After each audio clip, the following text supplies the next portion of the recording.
The opinions you're about to hear on this show are strictly those of the panel.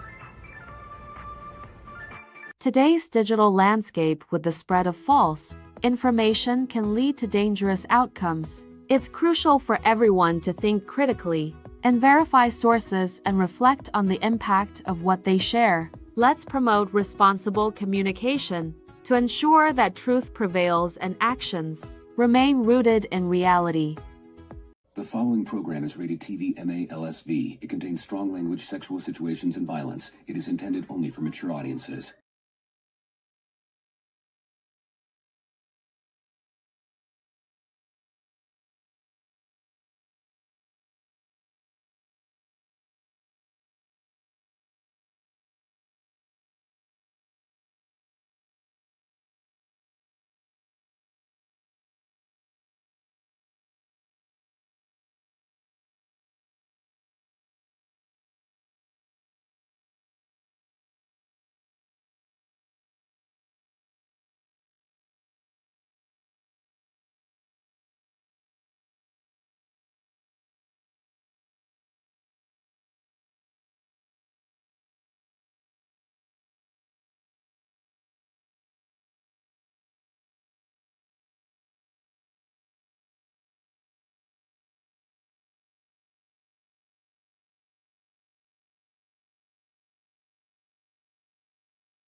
No, do not feed the zebras.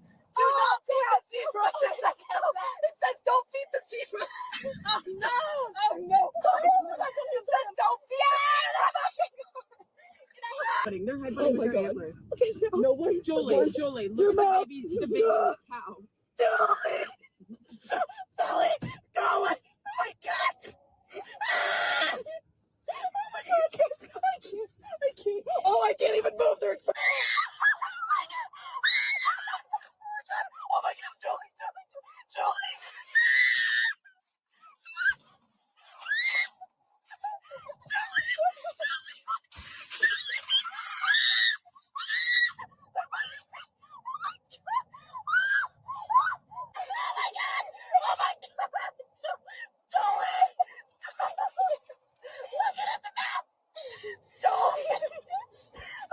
He's biting your car, Sierra. Oh my God. Look at Jolie. Oh my God. My car needs bath. Ow! He's biting me, Sierra. Sierra, your car. Oh my God. Oh my God, my car's broken. Oh my God.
The fastest way to break someone down is by constantly correcting them, even over the smallest things. You might think you're just being helpful, but correction is often criticism in disguise. And over time, it chips away at a person's confidence. Nobody can hear Have me. you ever seen someone who was bright and curious as a child, but grew up to be quiet, unmotivated, and anxious? It's not because they were born lazy, it's because they were overcorrected. Psychology has an explanation for this. The human brain has a self-protection mechanism that helps us grow and adapt, but constant correction shuts that mechanism down. For example, maybe you're tired and lying on the couch scrolling your phone, and someone says, "That's bad for your eyes." Or you're doing your homework and they say, "Sit up straight. Why are you sitting like that?" You clean the room and still hear, "You can't even do this simple thing, right?" These may seem like small comments, but over time they add up. Eventually your brain starts whispering, "I can't do anything right." So you stop trying. You start procrastinating. You avoid making decisions. On the surface, you might look lazy, but in reality, you're just exhausted from constantly being judged. And this doesn't only happen in childhood. It can show up in adult relationships too. When your partner constantly corrects you, it's not care. It's control disguised as concern. Over time, you stop trusting yourself. You second guess everything. You can't make decisions. You feel anxious, heartbroken, and helpless. But here's the truth.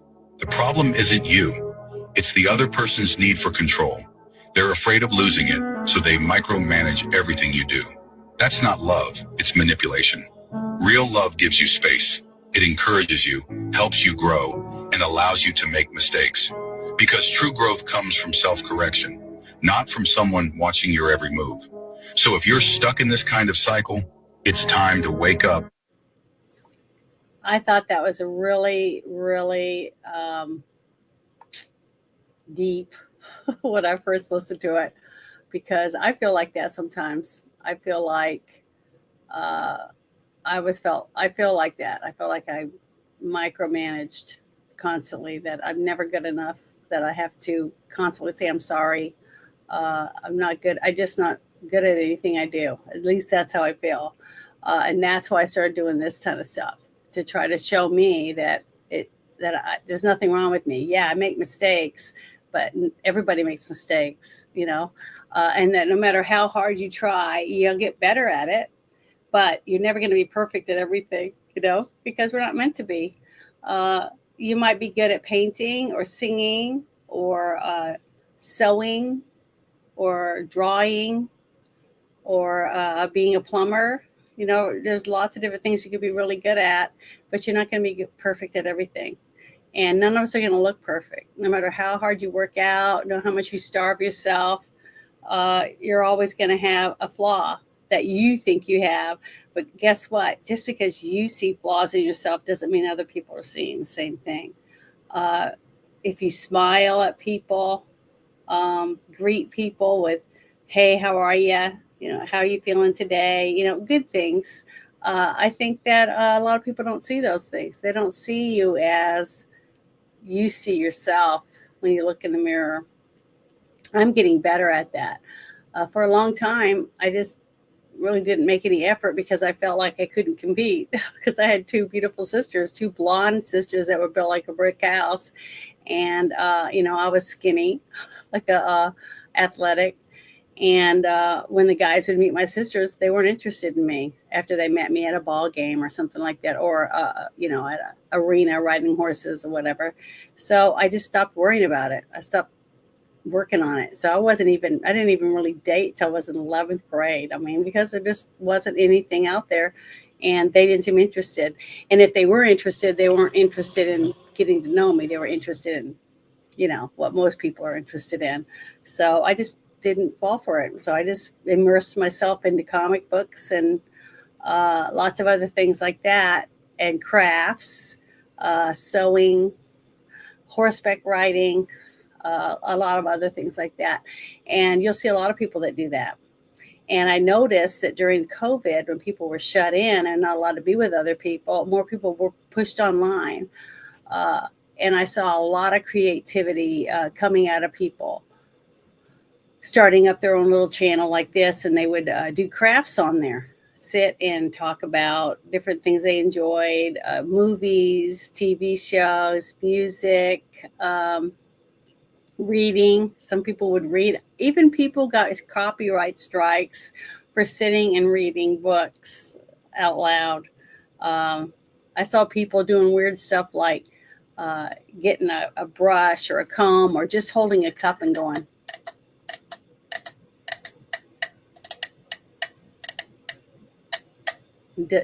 Tapping on things, weird stuff like that. And they would get thousands and thousands of views over it. I thought it was interesting, but I guess there's something out there for everybody. But I like this because I'm going to share it in the chat with everyone because it's important that you realize that how you talk to people over time, and if you do it constantly because you're angry or you had a bad day, and instead of looking in the mirror at yourself and saying, damn, I had a shitty day. I just want to relax, enjoy some music or something and try to get in a better mood. But what do we do instead? We take it out on everybody around us. We yell at them, we scream at them, even our dog or a kitty cat or whatever it is. And that's on us. That's something we have to work on for ourselves. But I thought that was a good little video. And I hope that, we can share that and get other people to realize that we can do better. But I'm going to share that I think I shared it already, but I'm going to share it again. I'll have to go to X and share it. Here, I'll put it up on the screen. So like this, and hopefully you guys will be able to see it and get it later on. And then here's the other one that I shared with the girls that were with the zebras. And I'm sorry if you couldn't hear it. If you couldn't hear the zebra thing, I can do it again. You just have to let me know. Because I don't know. Can you hear what I'm playing when I don't have my mic on and I'm talking? Even though you can't hear me because I have my mic off. So I'm really sorry about that. But let me see real quick who's in here. Oh, hi, Jackie Blue. Thank you so much. I appreciate you so much. You just don't realize how much. And you too. Thank you so much, baby girl. Oh, and Jerry. Thank you, Jerry. Thank you so much for posting this. I'm trying to get my views up on YouTube. I need over 600 hours. I have to have 4,000 hours of view time in 365 days. And each time they took me down because I talked about things they didn't like, mostly pedos and The Shot and a few other things. They took me down for 2 weeks. And for 2 weeks, I'm not, even though people are watching my videos, I don't collect any information or any views. So I get punished for it. That's how they control you. Well, after I do that and I lose 200-300 hours of view time over the time because I'm not collecting any for 2 weeks, I drop. So then it takes me months, 6 months, 7 months to make up for the few hours I lost because I'm little, I'm just a little tiny channel and I'm not monetized. So it took me that long, and I still need, right as of today, I still need like a little over 600 hours of view time. That means, I'd have to get like millions of views on one of my shorts or something like that, which I know is impossible. But I'm trying to come up with different things to do on my YouTube channel. And one of the things I was thinking about doing is not airing on X anymore because people are watching me on X instead of coming and watching me on YouTube. So I'm not getting any views over there. I get lots of views on X. I wish I got the views that I get on X on my YouTube channel because I don't think I'll ever get monetized on X because I'm never going to have 25,000 people following me or anything like that because I'm too picky. If they have porn on their site or whatever, or they're bots, or they have the same Asian girl picture, or they don't look at the camera and they just have stuff that looks like a bot. I don't let them follow me. I soft block them so they're not following me anymore. And I care more about that than I do about having 20,000 fake followers. I'd rather not have that. But if I can get people to go to me over on YouTube, that would be a lot better. But, I'm just doing the best I can with what little I have to work with. But I would say thank you to Six Nations. Thank you so much for stopping. You're such a sweetheart. And I was muted. Thank you for saying that in the chat because I was like, oh, what a dumbass. But oh, well. I always make mistakes, but that's just the way it is. Yeah, that's right. Drop them like a rock and trying to find someone better. But that's the hard part, is trying to find anybody, because everybody's so fake. Everybody's so full of themselves. Nobody's themselves. They put on airs, are nice to you up front, and then later, if you don't jump right in because to do what they want, then they don't want to have nothing. They don't want to talk to you anymore. So to me, that's fine. If they're not patient with me and let me learn trust them, then they're not for me. I mean, if they don't want to be my friend and be and listen to what I have to say, then that's fine. I can deal without it, because I have lots of friends, and I'd rather have more friends than one friend. You know what I mean? That type of thing, because that's not as important to me. But yeah, I'm really bummed out that I didn't get to do the interview with Doc Flamingo tonight. I was really excited about it, because I'm excited that his book got published.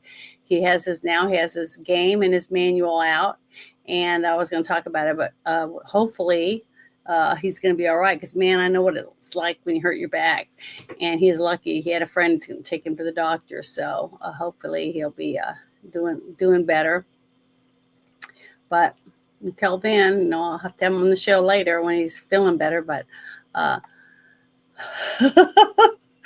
he said everything's okay now. Yeah, I know. I'm really sorry. I saw that you posted, but see, if people don't say anything, unless I look and see the red light is on my mic, I'm like, oh well, and I'm busy trying to read and make sure I'm doing my stuff. But oh well, that's just the way it is. I'm not a pro. I'm just me, And I'd like to talk about things that I feel are important and that maybe somebody doesn't know about it yet. Not everybody has X. See, that's another thing. There's a lot of people on X. I admit that, but I have 4 sisters. Only one of the one is on X, and she's not even on X that much. She comes in, goes off, posts a few things. And guess what? How does somebody get on 2 years after you and have almost 20,000 more followers than you? And they're not even on here that much. So I guess she's got some damn good content, 10 times better than mine, because I can't get those followers. But I've gone through her timeline, and there's a lot of bots on there, and there's a lot of other stuff. So that might make a difference. But maybe if you let the bots hang onto your thing, they'll bring more bots and bring your numbers up. So that might be a tool that you can use, but it's not worth it to me. I'd rather not have bots. So I'm just not going to worry about it. But yeah, it's tough. It's tough out there, especially if you're trying to, grow and do a lot of stuff. So, there's a lot of my friends that started out, really little, like Alpha Warrior and stuff, way back when it first started. And he's doing really, really good, but he works really hard. And then I think Booker and I can't remember everyone, Wogpog, lots of other people who are on X and have grown their X and grown their other platforms like Rumble, maybe some YouTubers that's on there. But, that's where I started out, was on YouTube, not as a content creator or anything, but just somebody who liked being on there and watching other people's content. So, I evolved and started saying, hey, why not? It should be fun. Learn how to do some of this stuff. But I'll take this down now. That was funny. But this next thing was something else that came in across my timeline, and I thought was pretty interesting, because there's so much information coming out about, the vaccines for kids and for us, and other things that we can do to help if you do have problems. But to find out how it all started, you know what I mean? Way back when, before any of us was even born, they started doing this stuff. And we didn't have any control over that. I mean, when you're a newborn baby and your parents think they're doing the right thing, they don't know any better. They're doing what their doctors are telling them to do. So, it's hard to blame your parents or your grandparents, for all the problems that we have today. It's mostly government. It's government that just feels like they know more than you do about what's best for you and your family. And to me, that's sad. But I just thought this was really interesting, because I talk about it a lot, and I read a lot, and I see other people's points of view. But when I saw it laid out like this, I was like, what the hell? I was shocked. So I'm going to share this with everyone in the chat too. And I'll post it up there so you can copy it. But I was really shocked because this is a childhood vaccine schedule, and it's got times, years on it for you. But it's very, very eye-opening. So here we go.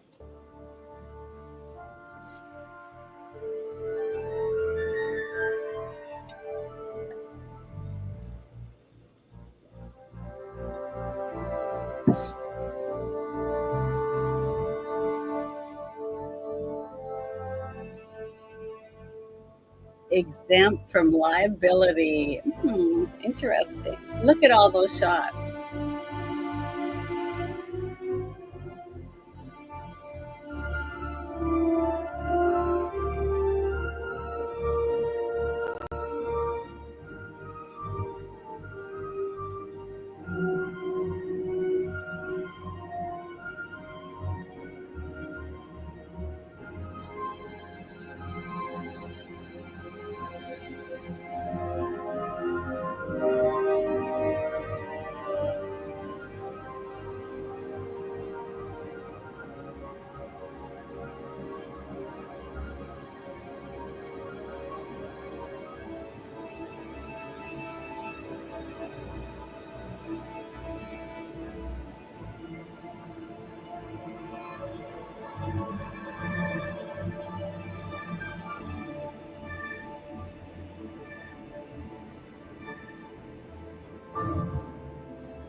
Scary when you think about all that.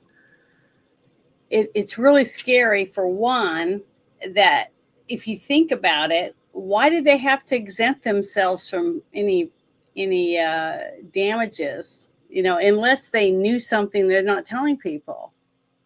Because when I go home and I get all my ingredients out and I bake cookies or I bake a pie, something like that, and I take them to my friends or to my neighbor, right? And they eat the cookie, and I tell them this peanut butter cookies or sugar cookies. But let's say I made sugar cookies, but I forgot that the batch I made before were peanut butter ones, right? And that person eats a cookie, and now they have a allergic reaction to the peanut butter because they had a peanut allergy or whatever. And so now I can get sued, okay, right? Because I didn't tell them, I had made peanut butter cookies before, and they get sick. Now, I don't want to be responsible for hurting someone or causing someone to, have severe reaction. I have allergies, so I would understand that. But they have the right to sue me because of it. And I might have done it and not even realized it, right? But all the stuff that they went through to make all this different vaccines through all these years, they had like trials and studies. Because I remember reading about it way back when some of this stuff first started with COVID and they were trying to do the warp speed. I started reading a little bit about what they had to go through to get this stuff done. And it's a lot of stuff they have to go through, supposedly, so I don't know if people are scratching each other's backs or whatever else, but the fact that they exempt themselves and the companies from being sued over it, I don't think that's right. I think we as the people need to start demanding that they get rid of that. Because if a big corporation, let's say like Pfizer or Johnson & Johnson or whatever, can be sued by millions of us because we get hurt by something they make, like talcum powder or toothpaste or whatever, and we can sue them, I think they'll work a little harder to make sure it's safe. Don't you?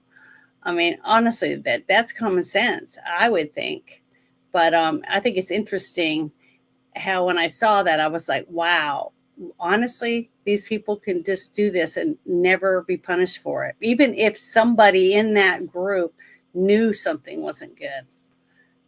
They saw adverse reactions, but they didn't bother to tell people. So I don't know. I just really think that there's got to be something we can do. And there's got to be somebody in charge somewhere that's thinking the same thing, because I'm not that smart. I don't see how I could think of that and no one else has thought of it. I know someone else has thought about how come these people are exempt. They came up with the idea to exempt themselves. So I know other people are thinking about how come they exempt themselves if they're innocent. I don't know. I really do hope that we can make some changes with all this, because I think that's really sad. But let me get that real quick. The childhood vaccine schedule, and I'm going to share that in the chat, because I haven't shared that yet with my sisters, but I can't wait to, because that is when I saw where it went from in the 60s, I think it was. Let me back it up a little bit. Just look really quick before I do that. Let me back this up for a second, because that was interesting. Yeah, 1962. 3 vaccines, 5 doses, but 3 different ones. Smallpox, I guess that's diphtheria right there, or something like that. And then you go forward to, let's see, real quickly like this, to 1986. And look, that's the amount of shots you get in 1986 compared to 1960s. And then, that's 12 vaccines, okay? That's still a lot. That's a lot of time to get jabbed, a baby to get jabs and get fevers and all that stuff. But then 1986, National Child Vaccine Injury Act of 1986 comes out. Exempt from liability. Interesting, isn't it? Wow. And that was in the 80s.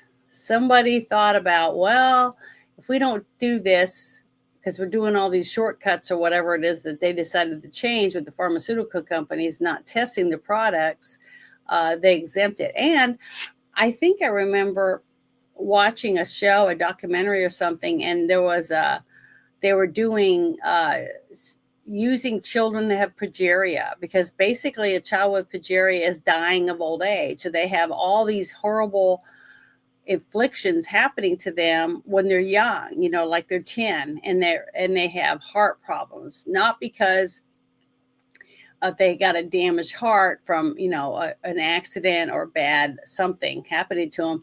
It's because their heart is aging like it's really old.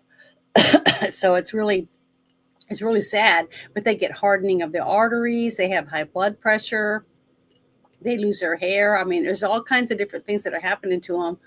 And it's like they're dying of old age. So Johnson & Johnson, I think that's what sorry, I got a dry spot in my throat. I don't know why. But I remember it was about Johnson & Johnson getting tax breaks from the government, which I was 100% behind, because they were doing the testing to find out what medicines they could come up with to help these kids with progeria, to help them live longer, not be in pain all the time and things like that. And also once they help these kids being able to come up with these new medicines for them, they could also use it to help the elderly. They would be able to patent it and get it out on the market to help old people whose joints are hurting, and make their heart pump better, things like that. I thought it was great, not realizing that those are the same people that were involved in this stuff. You know what I mean? I just didn't know. I didn't realize it until all this stuff happened in the last, 6-7 years. I just never really thought about looking into it. So I'm hoping a lot of other people are like me, and they're like, I don't want to be in the dark anymore. I want to understand what's ahead of me. So when it's something like that happens again, then I'm a little bit more prepared saying no. And I'm so thankful that I didn't get the shots. And I haven't had a flu shot or any of these things at all, any of this stuff. And it was because I had a doctor that told me, I don't recommend that you do it. I'm lucky to have had that, because so many people's doctors said, oh yeah, here, let's give you 15, whatever it takes. I mean, I went to the pharmacy today and stood there, and there was a woman talking to the pharmacist about wanting another COVID shot. So, If she thinks it helps her, then, I guess she can do it. But I guess it's our choice, right? If I say no, I should be able to say no and not be put in a camp or lose my job and be locked up or whatever. Just any different than that woman should be locked up because she wants to wear a mask and wants to get jabbed up. So as long as we're treated that way, it's fair across the board. Then if a person wants to get 15 flu shots, they should have the right to do that. It's their body, right? It's just like if they want to smoke cigarettes or if they want to drink alcohol, they should have the right to do that. It's no different than any of the other things that people do themselves, getting tattoos, all those things. So we have to be able to make those decisions for ourselves. If we want to talk to a doctor and have them help us, give us information and then be able to make a decision from that, that's even better. It's if you got a doctor that's going to tell you the truth. See, that's another thing now. I don't trust doctors anymore. I've got a few doctors that I've had through this whole pandemic stuff going on until now. None of them tried to get me to get the jabbed up or anything. When they asked me questions about it, I just said, no, I don't want to. And they never tried to force me. My family was the worst. They would bring me boxes of the little COVID test with the giant Q-tip in it and say, here, you need to test yourself. And I'm like, why? I don't have a fever. I'm not sick. I'm not going to stick that up my nose. I don't even know what's on that in that kit. I'm not going to stick something up my nose next to my brains. No, I'm not doing it. And I never did it. I had one COVID test and I made them take my blood and I watched them open the stuff and take my blood. And they came back and said, it's negative. And I said, I told you I didn't have it. So I knew I didn't have it because I knew what I felt like. And I didn't ever let anyone ever use those tests on me at all. The ones that they stick up people's noses and come out with a bloody nose and stuff. It's disgusting. I do not trust the medical people anymore because of all this shit. But yeah, that whole thing is really scary that they got away with so much of that, being able to push people around and make you lose your job by threatening you and telling you you're not going to have a job and you can't do this, you can't do that if you don't get jabbed up. Because I was in the entertainment industry, and when I told me I wouldn't be able to get any work, and I said, oh, well, I guess I'm just not going to have any work because I'm not going to do that. But I also knew people that were getting fake cards, paying somebody to get them cards and get them signed and whatever, and they looked real, but I didn't want to do that because to me that was wrong too. That wasn't any different than being forced against my will to get a shot that I didn't want. So I didn't do it. But here's something else that came across my timeline. Now these are things that usually that we don't talk about on the Friday Night Shit Show because the guys are kind of going, yeah, the other guys aren't interested in this stuff, especially when it comes to the topics that I'm talking about. So we don't usually do that. But this one I thought was pretty good because she's been getting, like beat down. Everybody just can't stand her. They think she's an idiot and all this kind of stuff.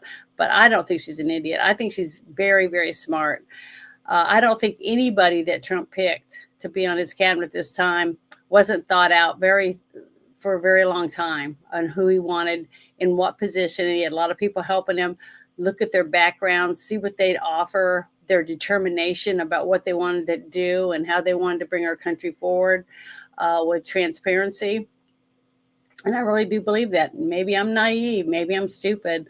I'm an Air Force brat. I love this country. I want to fight for my veterans, to get better treatment, have a place to live, and be treated with respect, since they sacrificed 4 to 8 or more years of their life. And some of them even went over and lost limbs, were shot at. They got PTSD, all these different things. And they deserve us to take care of them. That's how I look at it. I don't believe that we should spend one penny on another country until we take care of the people at home. We shouldn't have homeless people. We shouldn't have people that are living in the street. We shouldn't have people that are doing without meals, any of those things, if they're American citizens, before any other country gets our money. That's how I really do believe that. And that's how I feel about it. So that's what I've always said, and I'm always going to say, because to me, being an American citizen should mean something more then, oh, come on in, take whatever you want. Our people don't need shit. And that's bullshit. I just can't stand that. But this whole thing that Bondi's talking about, you can tell she's really nervous and trying not to say anything she doesn't feel like she's supposed to say. She's learned a lot. And people got to realize all these people that Trump put on their cabinet never done anything like this before.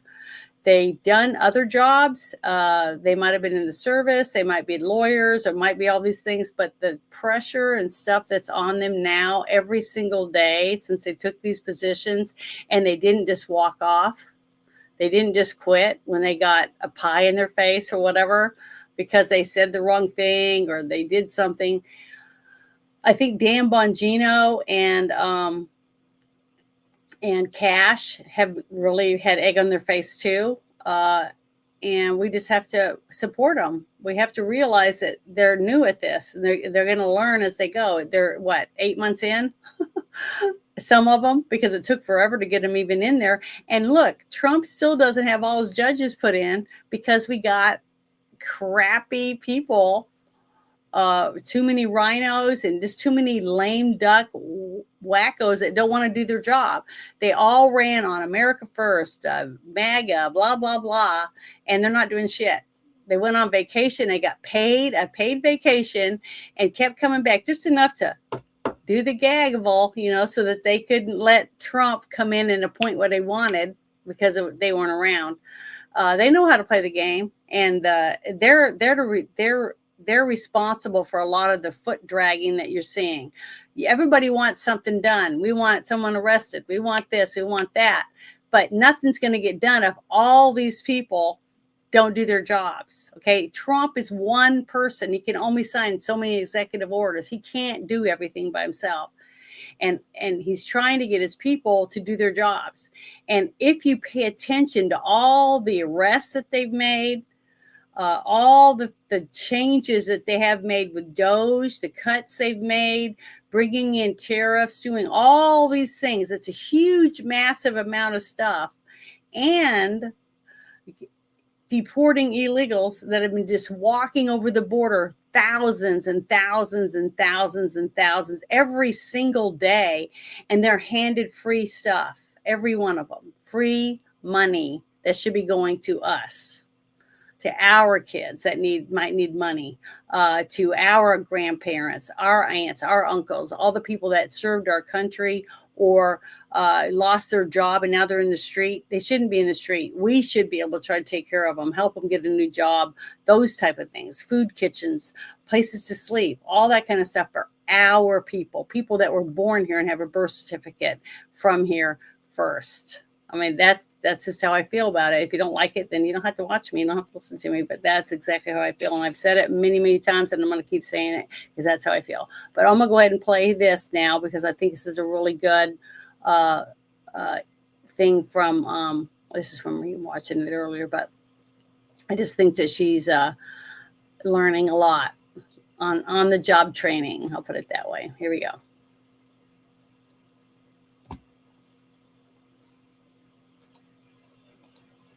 Come on. Not playing. Destroyed drives up their profit margins. No longer. We are investigating and prosecuting their crimes more aggressively than ever.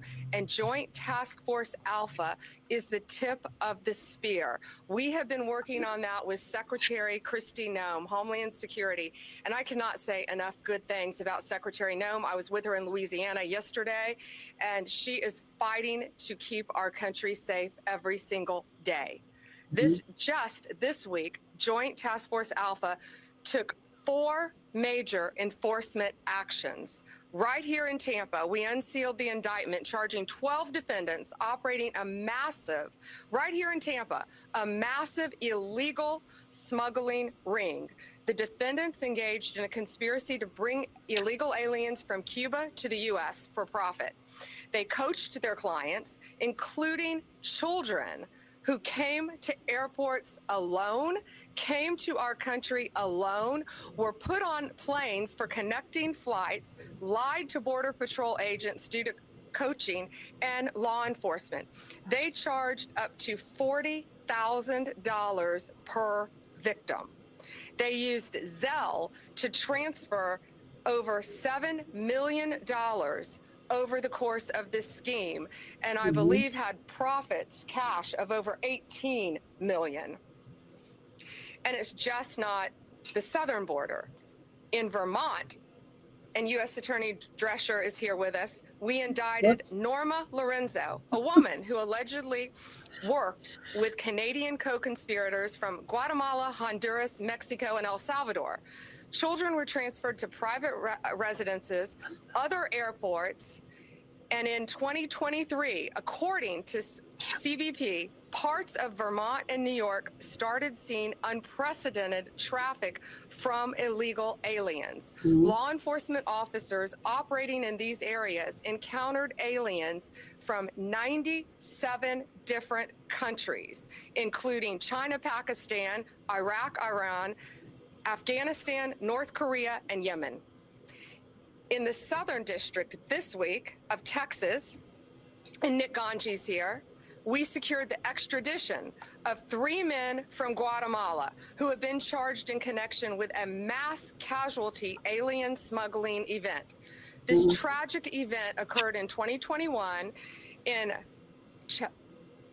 Chiapas, Mexico. A semi-truck containing at least 160 illegal aliens crashed, resulting in the deaths of more than 50 people. The cost of human smuggling is huge. So many families are dying. So many people are dying. These smugglers used a variety of vehicles, including microbuses, tractor trailers, and cattle trucks to smuggle multiple Guatemalan aliens, including many unaccompanied minors, into this country. In the Western District of Texas, where Justin Simmons is our U.S. attorney, we just this week charged 4 defendants with their role in a deplorable scheme smuggling unaccompanied children into the United States from Mexico. These monsters behind the operation drugged unaccompanied children coming into our country, giving them THC so they would be asleep when passing through customs. One of the children was overdosed so badly that the child had to go to the hospital. Since President Trump took office, Joint Task Force Alpha has charged 56 defendants, including convicting a monster who attempted to bring in Indian nationals into our country in sub-zero weather through Canada in the middle of a blizzard. This was a family of 4. This family was eventually found dead in a blizzard with the father holding the 3-year-old little boy wrapped in a blanket with his glove covering his child's face, trying to save his life. In June, we arrested a Canadian American citizen in New York for charging $1,000 for every illegal alien he smuggled over the St. Lawrence River into our country. One of the boats capsized, killing a family, including 2 children under the age of 3. A few weeks ago, we convicted a coyote in Texas. A coyote, of course, is someone who transports illegal aliens across state lines for money. In Texas, we charged him for charging $30,000 for every 10 illegal aliens that he could get across get to the Rio Grande. He got an additional $30,000 for every 10 illegal aliens that made it across the Rio Grande alive. That is why we are now expanding Joint Task Force Alpha. It has 5 steps. We will now cover, the task force will now cover our northern border in Canada, of course, and all of our maritime borders. Our incredible partner again at DHS, Kristi Noem, and I are expanding this to include our DEA, ATF, and FBI agents to this task force to give us even more manpower. We will receive more resources to prosecute these cases, and key figures in cartel, human trafficking, and transnational criminals. We will strengthen our collaboration with foreign law enforcement throughout this world to protect not only their citizens, but ours, and return these criminals to American soil for prosecution. Under President Trump, we have coordinated more closely with our U.S. attorneys' offices to protect unaccompanied children being smuggled into our country from exploitation.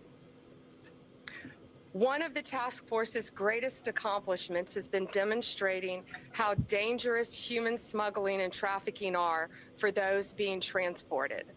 For those who are considering paying to be smuggled into the U.S., it is not safe for you or for your families. These coyotes are coordinating with terrorist organizations, collecting money from them to bring families and unaccompanied children into our country. These operations are getting people killed. Let me be clear. If you smuggle human beings, you will be found, you will be prosecuted, and you will be brought to justice. It doesn't matter where you are. It doesn't matter what our borders are. The limit of where our country ends and another begins, but it does not limit our law enforcement capabilities to bring you to the United States and prosecute you and lock you up for as long as we can. Thank you, and God bless you. Well, I know a lot of you guys don't like her, but I already said that when Trump first got elected that I was going to give them a year, and hopefully within a year we'll see some people arrested and start prosecuting them. Because honestly, I do believe that if we don't prosecute somebody or start prosecuting people, we're going to lose votes for 2026. And we're already hurting now because we got so many rhinos that don't do shit anyways. They don't give a crap about us any more than Democrats do. At least that's how I look at it. We don't have a lot of people that really care about the American people.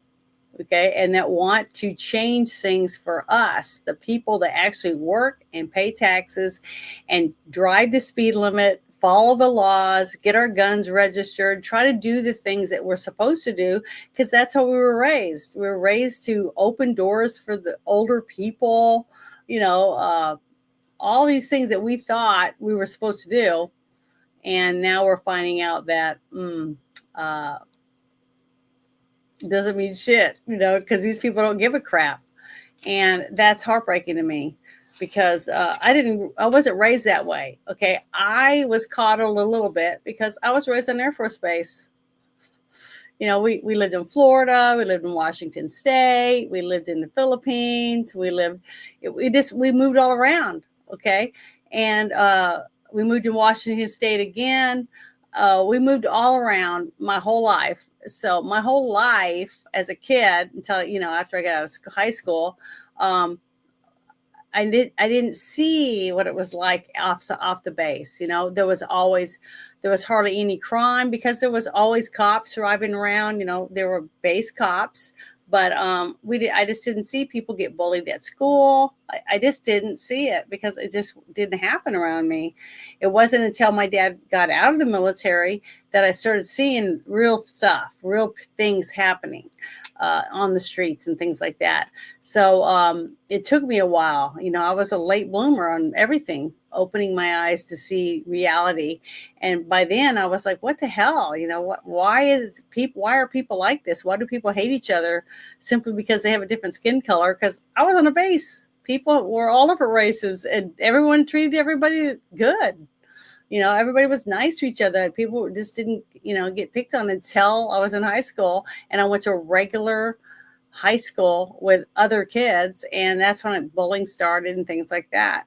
So I don't know. I just, I'm trying to help. I'm doing the best I can to share what I feel is truthful information, but I still believe that if you see something and you read something or you find out something and you don't trust that, then you shouldn't. If that's how you feel about it, then you should believe what you believe. And I don't want to force my opinion on anyone else. All I'm trying to do is get you to see information that I saw that I thought was important and that you may not know. so you can make an informed decision for yourself and your family or your kids, things like that. On everything, every choice that you make, you should have the information you need to make the right decisions. And if it's not the same decision I would make, that's not I don't have a problem with that. That means you're just different. You know, I have 4 sisters and we never made the same choices, believe me. So, oh, hey, Bruce, thank you for joining me. What happened to your poor What are duck? you doing now? What's going on? What is it? What is it? What? What is that? It's a duck with a bunch of heads? Hydra. Oh, it's a hydra. Okay. A geese hydra. It's worse than a regular hydra. It's a geese hydra. Never seen one in my life. Neither have I, and I'm thanking Christ for that. It's a No. fucking abomination. Yeah, I hope I never see one in real life or even in a nightmare. Hey, So, trying to think how are what's you up. doing? I'm still awake and I'm not certain why. Oh, you haven't even gone to sleep yet? No, Oh, I'm sorry. You didn't have any coffee since you came home, have you? I haven't had coffee since I've been home. I did have all my coffee earlier today. See, I only drink half a cup because it keeps me from being able to sleep. But yeah, I just been doing a little bit of a rant on things that I don't normally bring up on the Friday Night Shit Show. So But whatever you do, don't talk about fucking Nancy Mace. That's all I ask. I don't think I have anything about Nancy Mace. Is that her, stomping down the hallway because she's all upset? That one? With no makeup on? Yeah. I don't know. I didn't notice if she had makeup on or not. Oh, no. If you look closely, you can see that it was a planned operation. She did this for a definite reason. As much as I liked her before, as she has served time in Congress, she is doing less and less for what I feel the people that she represents are even benefit from. She's not the person I thought she was, and I'm going to say that pretty confidently. I think she's probably a really horrible person in real life, but she can win an election because she has tits and nobody knew anything about her. And the more that time goes on, her personality is coming out. And when I say her personality is coming out, she reminds me of every type of woman that I met when I had to rub shoulders with Marines. And there was always like, you would hope you bump into a female Marine that's like, the ultimate wrestler chick, but no, they're not. They're usually 5 foot tall. They're shapely, but then they open their mouth, and whatever you liked about them before, it's a double negative. It's completely a double negative, and that's just how I feel about Nancy Mace. There's not a redeeming factor to her. She needs to start doing what she said she promised and stop being such a fucking attention whore. And that's every time she gets in I any guess show. I want to look her up because I keep thinking I know who you're talking about, but then when you say some of these things, I'm like, this doesn't sound like the person I thought it You'll was. see it. Don't worry. But this thing I brought up is about, it's a Nation. Sorry about not being in chat, man. it's all right, but it's a more of it's a healthcare person that works in the health industry, and she's trying to tell us some things that she thinks we should know to ask our doctor different questions and how to ask so that we get the information that we need. So I thought this was important because I'd never seen it before, and I was like, man, I wish I'd known some of these things the last time I went to a doctor appointment. But here we go. I'm going to play it for you. If you don't advocate for yourself in the doctor's office or the hospital, the system will walk all over you. I'm going to give you some insider tips that you probably haven't heard before. Tip number 1, always ask your doctor to put their answers and refusals in your chart. If they say no, that test isn't necessary, you can respond with, okay, can you note in my chart that I requested it and it was denied? That one line now creates accountability. Tip number 2, slow down the conveyor belt. Doctors are rushed and the system is built to rush you through. You can say, I'm not ready to move on yet, I have more questions, and that forces them to pause instead of rushing you out or into unwanted meds, tests, or procedures. tips. Tip number 3, don't go alone. Always try to bring a second set of ears, a spouse, a friend, even your phone recording with permission. In high stress settings like the emergency room, you'll miss details and they count on that. Tip number 4, reframe the language. When they say this is a standard protocol, ask, is this required or is it optional? Those words matter. Optional means you have a choice. Standard protocol doesn't always mean it's what's best for you. And tip number 5, ask about alternatives and risks. Don't stop at what are we doing? Always ask, what are the alternatives and what happens if I wait or do nothing? Doctors are trained to present the next step like it's some simple thing with no risk involved. But you deserve full informed consent and all of your options. These aren't the typical surface level tips. These are ones that protect you from being rushed, silenced, or taken advantage of. And I'll be sharing how to use these same strategies to advocate for your kids next. So stick around because you'll want those in your back pocket. Yeah. See, did you know any of those things to ask, Bruce? No. See, I didn't either. Because had you already gone to that appointment with your dad? No. Okay. There you go.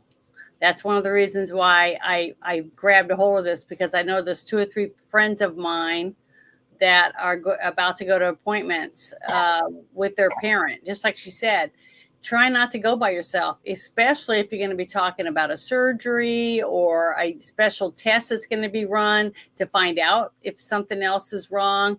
And I just think it's really good because we don't have enough people like this young woman to give us the information that we need. And a lot of us, I did a lot of phone call ones where I had to do the, whatever you call it, video chat with my doctor, just so I could get a prescription because I had another sinus infection or I had another ear infection, once because I have them all the time because of my sinus problems, because of my allergies.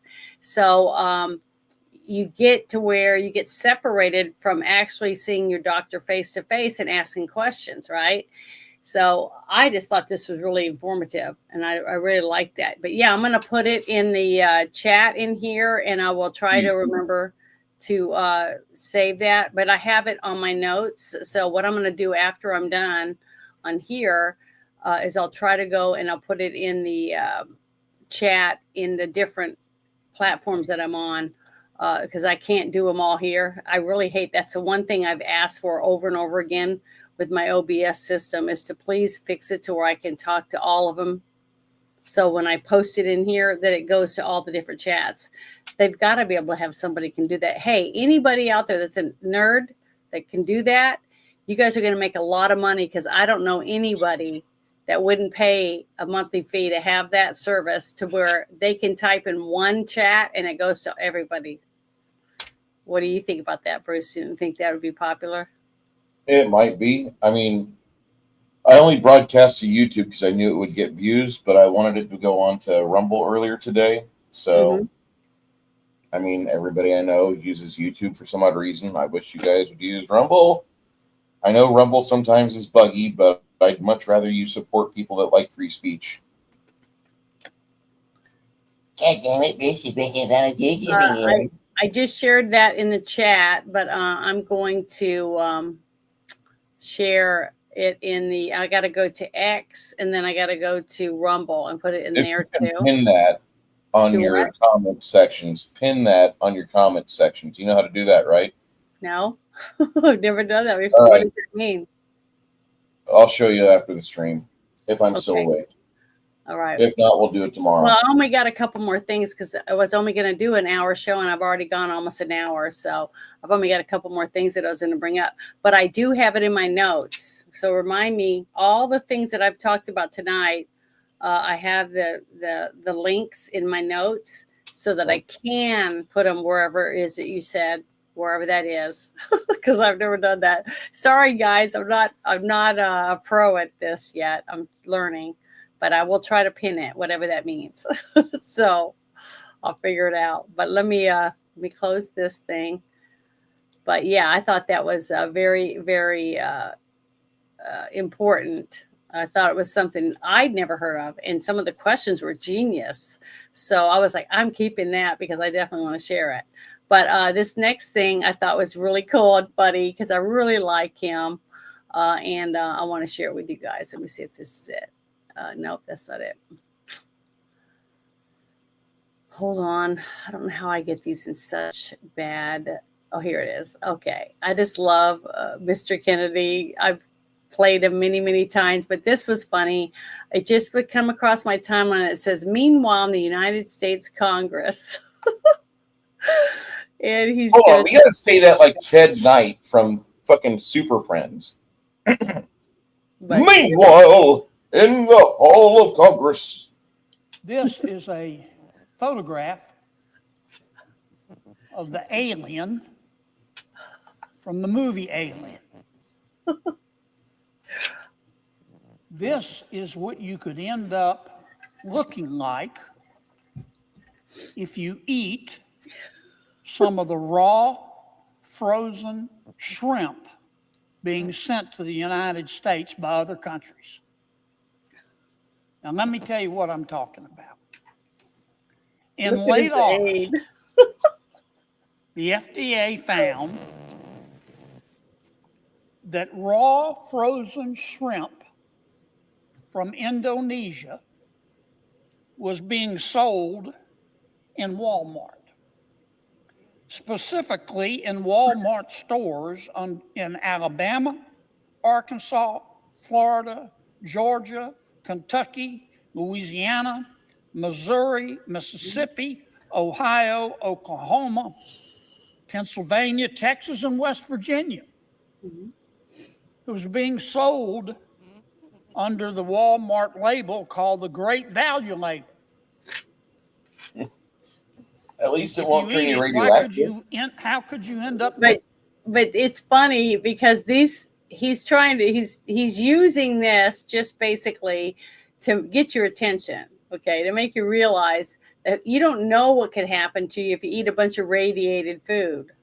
You know, it's radiation poisoning you could get or whatever.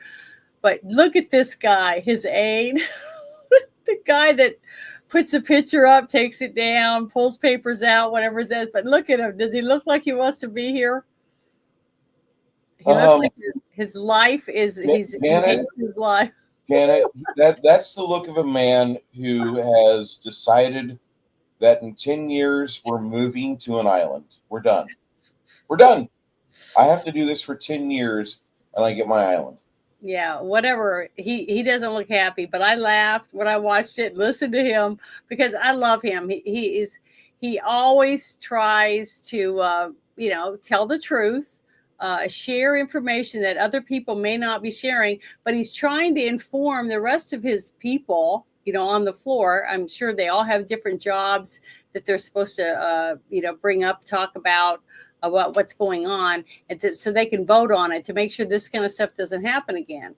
Even though all this other shit with Epstein and all the other crap is going on, these people still have jobs to do in their states, right? And our state, your state, and Louisiana all had shrimp sent to these stores and sold to people that were contaminated by radiation.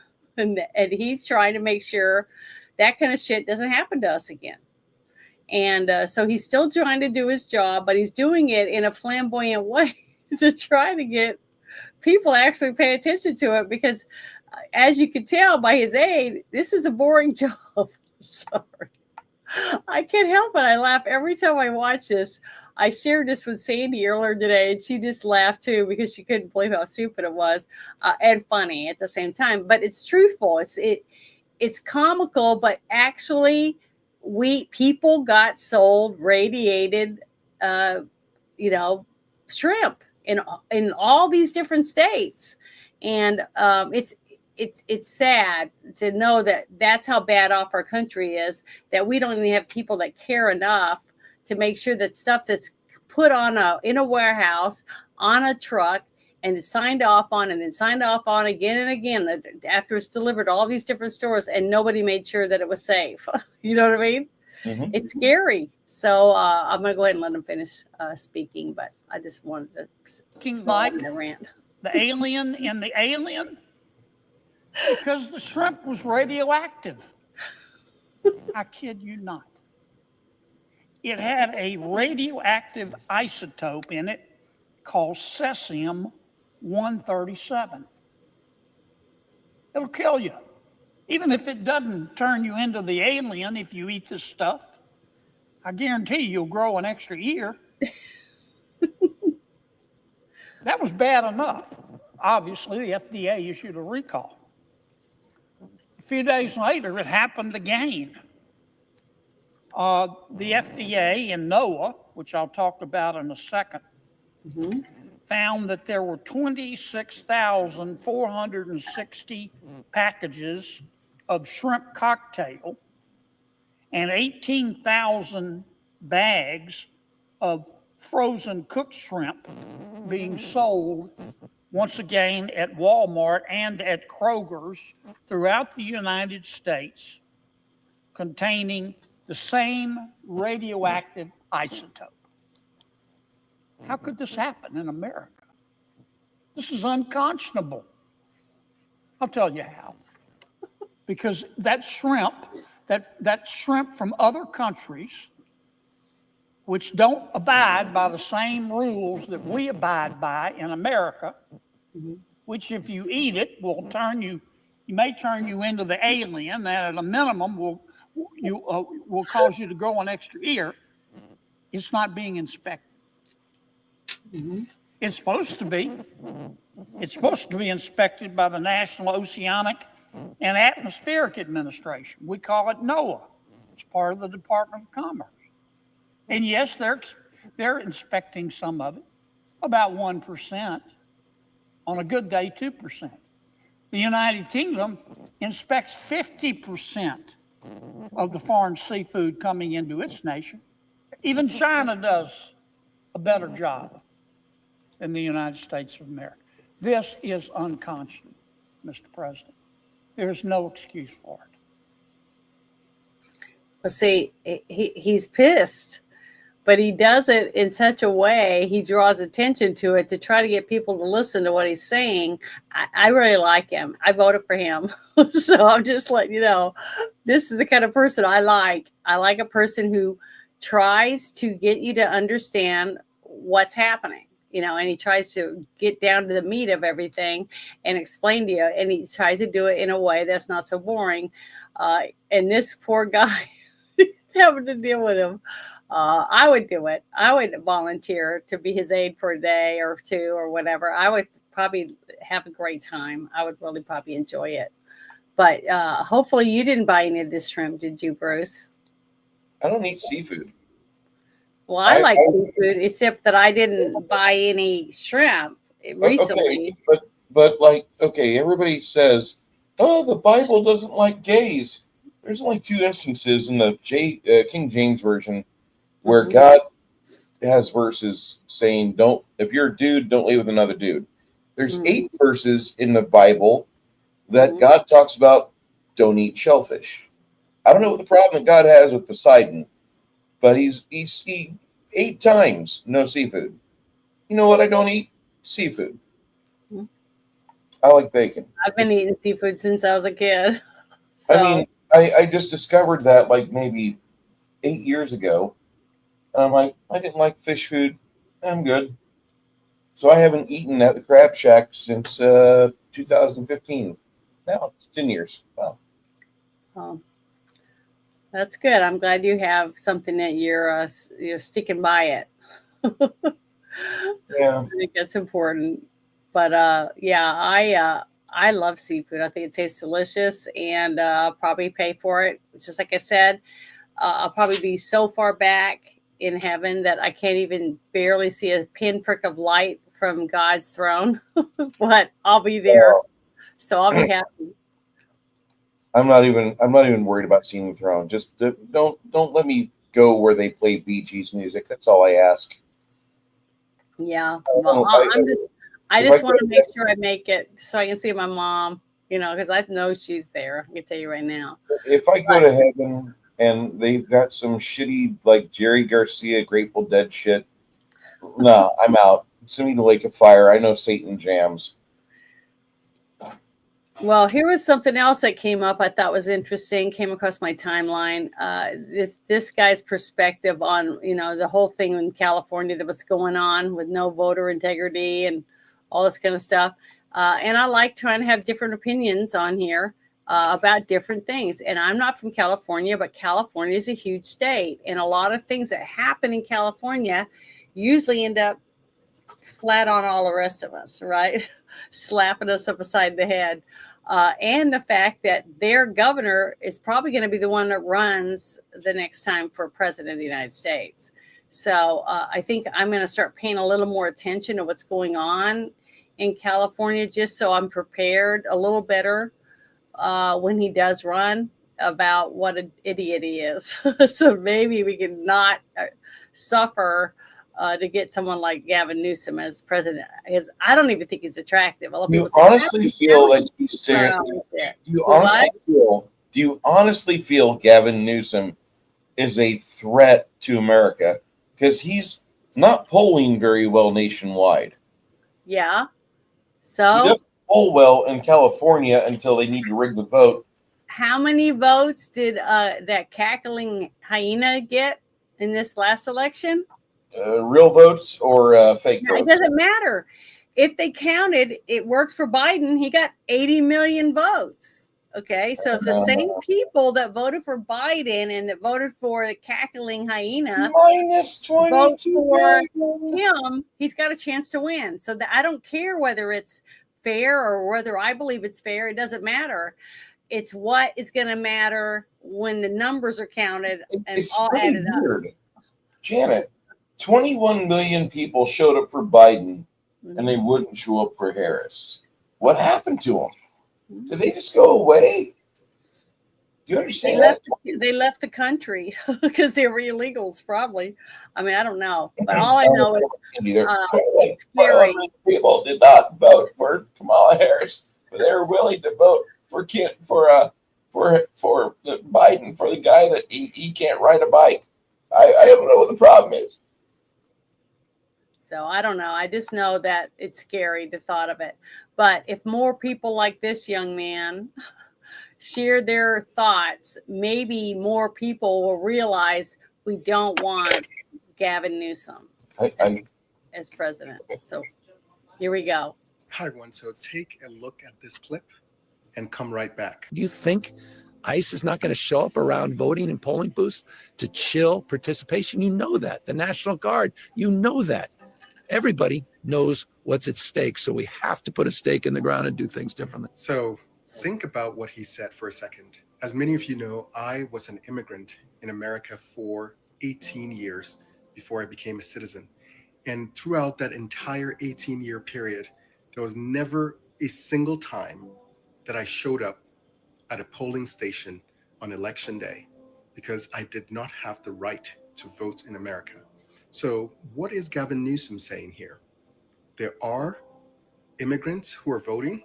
Now, this is not just about immigrants, because what he is suggesting is that the presence of ICE will stop people from going to the polls. So he's not even talking about legal immigrants, because legal immigrants will have nothing to fear if ICE is around. So basically what he is saying is that illegal immigrants will be deterred from going to the polls. So are illegal immigrants making it a habit to go to the polls on election day in America? I thought Democrats said our elections are the most secure ever, and that not requiring ID was necessary because people that look like me apparently can't get IDs. Is this the reason why they don't want voter IDs? If this is not a confession of how corrupt the voting system in Democrat-controlled states have become, I don't know what will convince you. Our elections must be protected from the corruption of charlatans who continue to clamor about protecting democracy, but will take every opportunity to undermine the process while pretending to be the saviors of the system. As a new American citizen who just a few years ago earned my right to vote, I believe that my vote needs to be protected from being wiped out by illegal immigrants. If this was not a plan, I am calling on ICE to actually show up at polling stations, because citizens are not intimidated by seeing law enforcement. And we cannot continue to allow our election system to be abused. 100%. Cotton Ministries is talking about illegals having the ability to purchase a driver's license. Mm-hmm. That's happened in Illinois, and that's why Rod Blagojevich went to jail.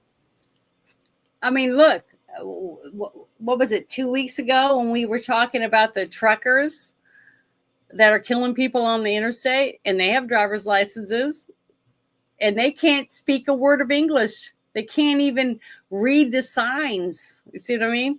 So yeah, we know that they're doing it, but that's why that all of these step-by-step things that they're doing is hopefully we're going to get as much of it done as we can to get rid of some of these people, simply because they shouldn't have driver's licenses. And we're finding out who's giving it to them, what companies are doing it, how they're cheating on the test to pass a test when they can't even read English. See what I mean?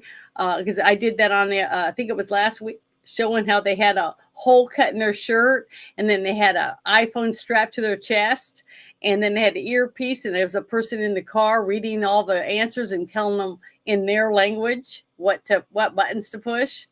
Did you see that? Remember that? Okay, well, I thought it was on the shit show, or maybe I did it the week before last. I can't remember. Okay, well, they were doing that. These are all things in Florida. They've caught a bunch of this stuff, and they're trying to crack down on the truckers getting those licenses to drive when they can't even speak English. And then look at the uproar from all the Democrats and some rhinos like Massey and a few others, that they're having cops at the way stations give these tests. If someone says, ask them, hey, can you read these signs, or can you speak English, and ask them questions in English and see if they even have answers. And then if they can't, they get deported, basically. And some of them aren't. People are saying, well, that's only going to hurt people of color. Well, guess what? A couple of these people are from Russia, and they're white, but they can't speak English. So it's no different. We don't need anyone that can't read the signs or drive a truck because they can't speak English, shouldn't be driving on our highways and endangering American citizens, period, for any reason. I don't give a shit whose truck company they're working for. You know what I mean? And those companies should be fined. And that's one of the things that Trump signed an executive order, that any company that's found to be hiring these illegals that can't even speak English is going to lose their licenses to be able to distribute around the United States. That's important. We need to do this stuff. So that kind of stuff is happening. It's just that nobody knows about it because we don't have media that gives a shit. You know what I mean? That doesn't want us to know the facts about what's going on with our country. But this, I'm trying to find the one with, hold on, I'm trying to find the one with Hegseth in it real quick. I might have it for tomorrow night. That might be why I don't have it out here. But I only had a couple other ones about the stuff that's been going on with Robert Kennedy Jr. Some of the stuff with him. Have you seen some of it? Like this one here, I thought was pretty good. I've been working too much lately, so go ahead and fill me in. Okay, well, he has been going through some crap because they want to get rid of him. They don't like the way he's handling it. The whole thing about trying to get certain vaccines pulled. And then you heard in the state of Florida that the Surgeon General of Florida has pulled all vaccinations, that not one child has to have vaccinations. It's not mandatory to be able to go to school. So they're trying to make it to where you can't force kids to have vaccinations, no matter which ones they are. So I think it's great that, and if Florida does it, hopefully some other states will start doing it. You see what I mean? And we might see a big difference in some of this stuff.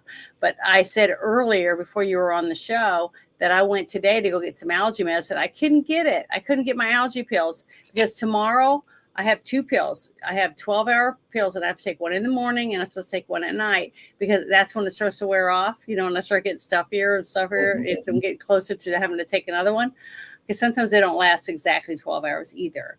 But I went there and I stood in line. And while I was standing in line to get some more, there was a lady trying to get another COVID shot. She was asking, "Why are you guys going to do it?" They said that they didn't do it.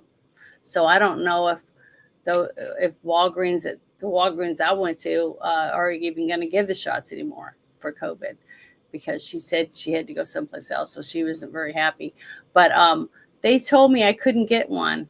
I couldn't get any allergy pills. I have to go back tomorrow. That's terrible. And you know why? Because you can only buy it, because it was 10-day supply. I can only buy one packet every 10 days. Even though I'm going to be out tomorrow, now I have to go to the store again tomorrow instead of being able to stay home and do some other things that I wanted to do. I have to go all the way back to town to get it because I couldn't buy it early. And she said, well, it's a rule because people make meth with it. And I said, how is somebody going to make meth with 2 pills? Because you could see on the thing, the last day I bought it, which was 9 days ago, and you get 10 pills. It's just the dumbest thing ever. And the only ones that suffer, it's not the drug addicts or the people that make the drugs. It's people like me that need those to have a normal, that feel good, to make me not be stuffed up and my ears hurting and my eyes itchy and watery. It just really sucks, because I feel like they treat me like a criminal because I have to show my driver's license every time. Every 10 days, I got to sign my name saying I'm going to use this because for my allergies, it's not for me to make meth. It's just, it's terrible. And it sucks. I mean, it really sucks, because I can't even get my doctor now can't write me a prescription for a 30-day supply of my medicine so that I can go once a month and get my allergy medicine and have a pill, 2 pills a day or whatever it is, however they set that up. I can't even do that now because they're not allowed to sell it. They're not allowed to write a prescription. I have to get it over the counter that way so that the police and whoever else is supposed to make sure that you only have so many pills, whatever. It's like... So they punish the people that actually need the prescription, not the other people. So I don't know. It's just ridiculous. But I thought this was pretty good because this is the kind of shit that this guy has been having to put up with since he's took this position, because he's trying to get stuff out of our food and trying to make sure that the vaccines that were given are tested properly. And everything's done to where it's not going to hurt us, because he's a vaccine injured man. It's not from the COVID; it's from some other vaccine he had years ago, and that's part of his health problems that he has is because of that. So that's why I think he's. He means what he's saying. He doesn't want this shit going to our children. And he's talking about the increase in autism and stuff. You haven't heard any about that stuff? I need to be fed this information. So yeah, this is some of the good stuff. I'm going to play this one here. You can characterize it any way you want. I quoted them today. What I said was accurate. What you said were lies. You described Senator, moving the Titanic. Are you saying that the mRNA vaccine has never been associated with myocarditis or pericarditis in teenagers? Is that what you're trying to tell us? I am simply trying to say that the people that you have put on that panel, after firing the entire... You're evading the question. No, I'm asking the questions here. You're Mr. evading Kennedy. that question. I'm asking the questions, Mr. Kennedy. I'm asking the questions for Mr. Kennedy on behalf of parents and schools and teachers all over the United States of America who deserve so much better than your leadership. That's what this conversation is about, Mr. Chairman. Senator, they deserve the truth, and that's what we're going to give them for the first time in the history of that agency. Yeah, see, this is the kind of shit he's had to pull up with every day when he's been doing these speeches. But hold on, let me. There's a couple of these other ones that I want to bring up real quick of just him, what he's been going through for the last few days, because they hate his guts, because he's trying to stop them from being able to inject people with stuff when there's more and more evidence coming out every day that I'm trying to find them all, but here's one that's really good too. Here's the other one. With him. Watch this. Senator, you've sat in that chair for how long? 20, 25 years, while the chronic disease in our children went up to 76%. And you said nothing. You never asked the question why it's happening. Why is this happening? Today, for the first time in 20 years, we learned that infant mortality has increased in our country. It's not because I came in here. It's because of what happened during the Biden administration that we're going to end. Senator, you've said. So he has gotten to say a few things to a few of these people. But one of the ones that I thought was so good was showing the numbers about autism rates, how they went from like 300 and something to like one in every 10 kids now has autism. Did you know that?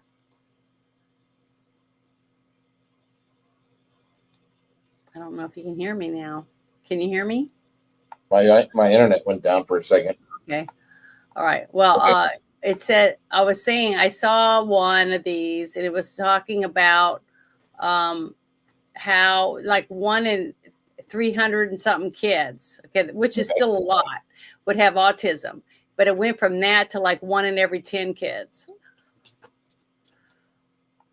Okay, here's another thing I wanted to play because with so many people, and I've got on my timeline right now a couple of people that are attacking me saying, you know, because they want to see the truth about Trump being involved with diddling kids and all this kind of shit, right? And I'm like, common sense would tell you that you commented on it. Yeah, Hillary would have hammered him. Yeah.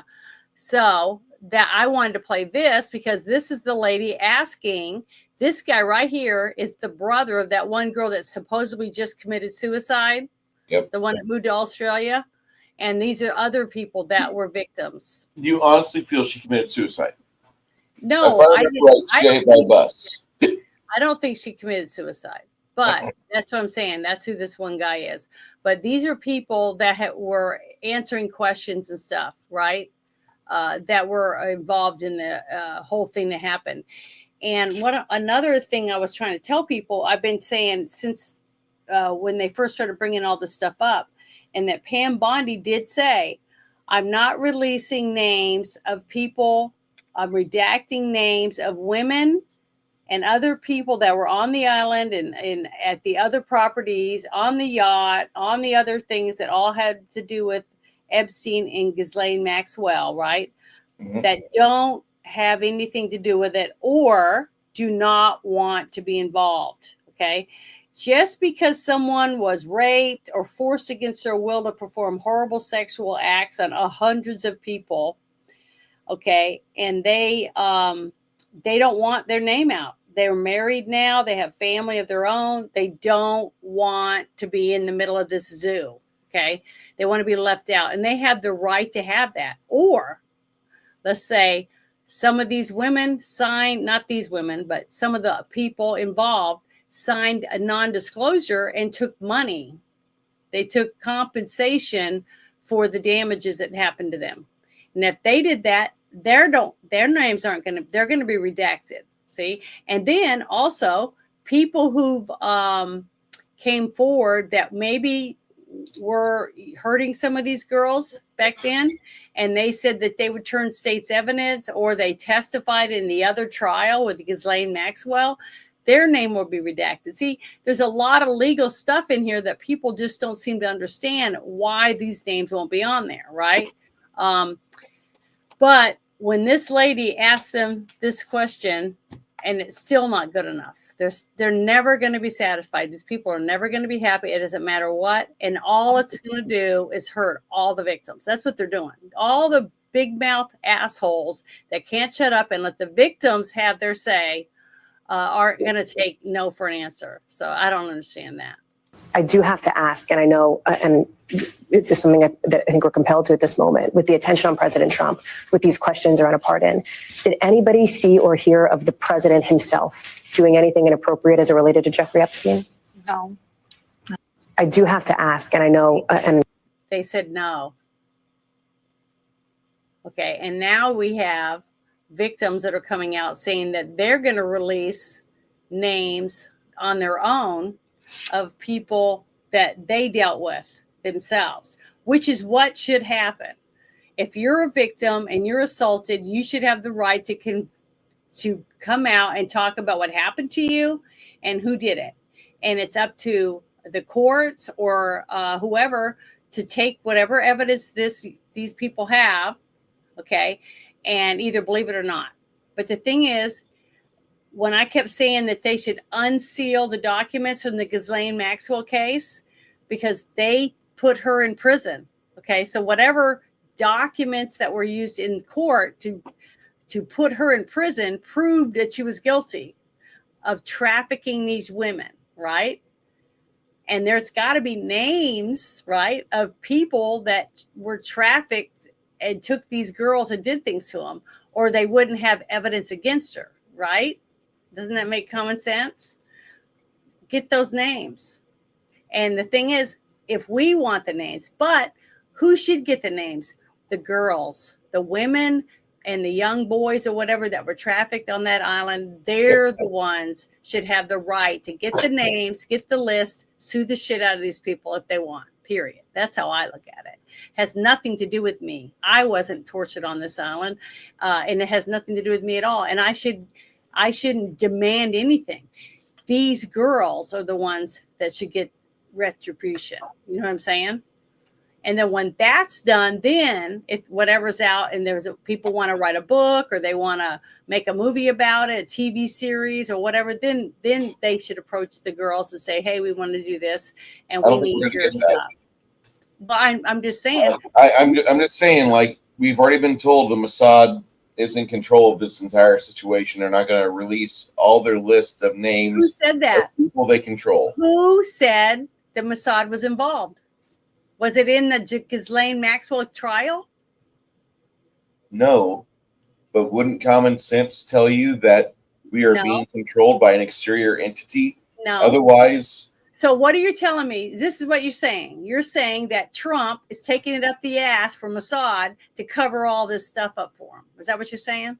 It's not just him. There's everybody. No, I don't care about anybody else. Are you saying that none of this stuff's going to happen because you believe Trump is not going to let it come out because he's got his dick as up much as I want it to come out, Janet, I believe that everybody has a line they won't cross. And he's been threatened with losing probably family members. They've probably threatened him to the nth degree. The reason that you didn't hear about this shit before was because they were getting ready to air this on Fox News. Okay, and that flag said we were ready to go. I had the article ready. I had everything good to go. And fucking Westminster, the UK, calls up and says, shut it down. Mm-hmm. So we obviously know that there's people in high places that are unwilling to let their chosen sons be exposed for the purpose that they are. Is this, so all these girls that we just saw are all going to die.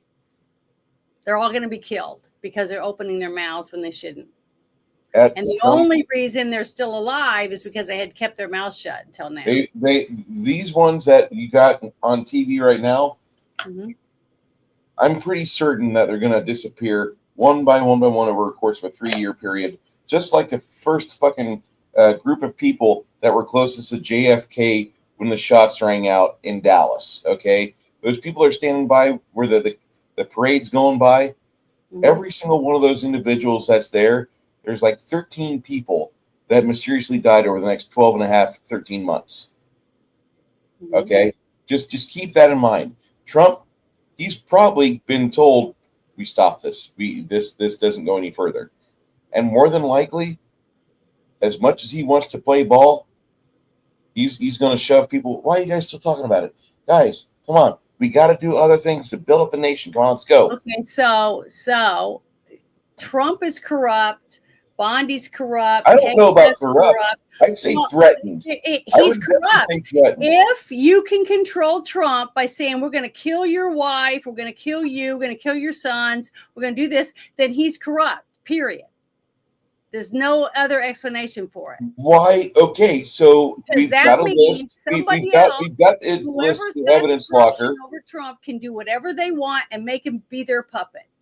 So if you believe that he's gonna say no, Why is every fucking president at every time they're sworn in shuttled off to Jerusalem to go kiss the wall? they haven't, not all of them. Excuse me. Did Obama go and kiss the wall? I believe he did. I don't think he did because he's a Muslim. He's not going to go kiss a wall that has to He's- pertain to Christians. He's going to go do it. If he's told to go do it, he's going to go do it. I want you to look that up and find out how many presidents. Fine, I'll put my did that. fucking But notes what I'm down. saying is, if Trump is corrupt to where he's going to lie and cover this up, what's stopping him from covering up everything else? So he's corrupt, so there's no reason to do any of this shit.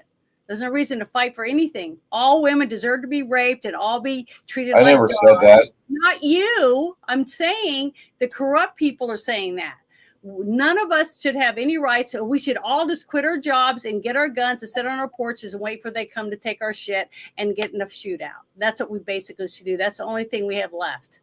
If we have no trust in any of these people, because every one of them is corrupt and they're all bending it over and taking it up the ass for Mossad or whoever. Why did Ruby Ridge Why are we happen? wasting our time even doing any of this shit? There's no hope in anything. That means you don't believe in God. You don't believe that God is Well, I trying believe to. in God, trust me. Well, see, I believe in God. That's why I'm trying to put some trust into saying that God loves us enough to give us No, I justice. love you very much, right? You are my Yeah. friend. You are my good friend, and I try. I would love for this thing to not be part of our fucking discussions on a daily basis. The problem that I have is that we all know what happened. We all know all this shit's going on. By the way, private chat. There's huge problems in the world, and unfortunately, as much as I would love to see it get resolved in the most inhumane way possible, and we make a display of what we do to perverts, we can't fire up Chippy because, heaven forbid, it upsets the people with the funny ads.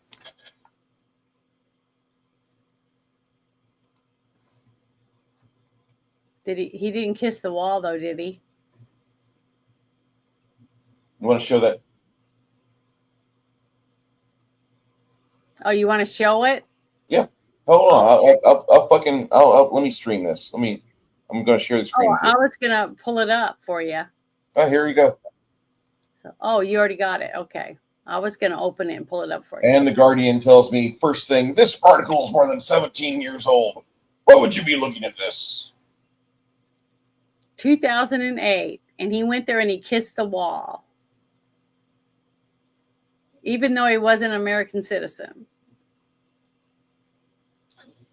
As much as I wanted him to never Now get that I kissed. know this, now if this is true, if by the end of this year, But the fucking Guardian.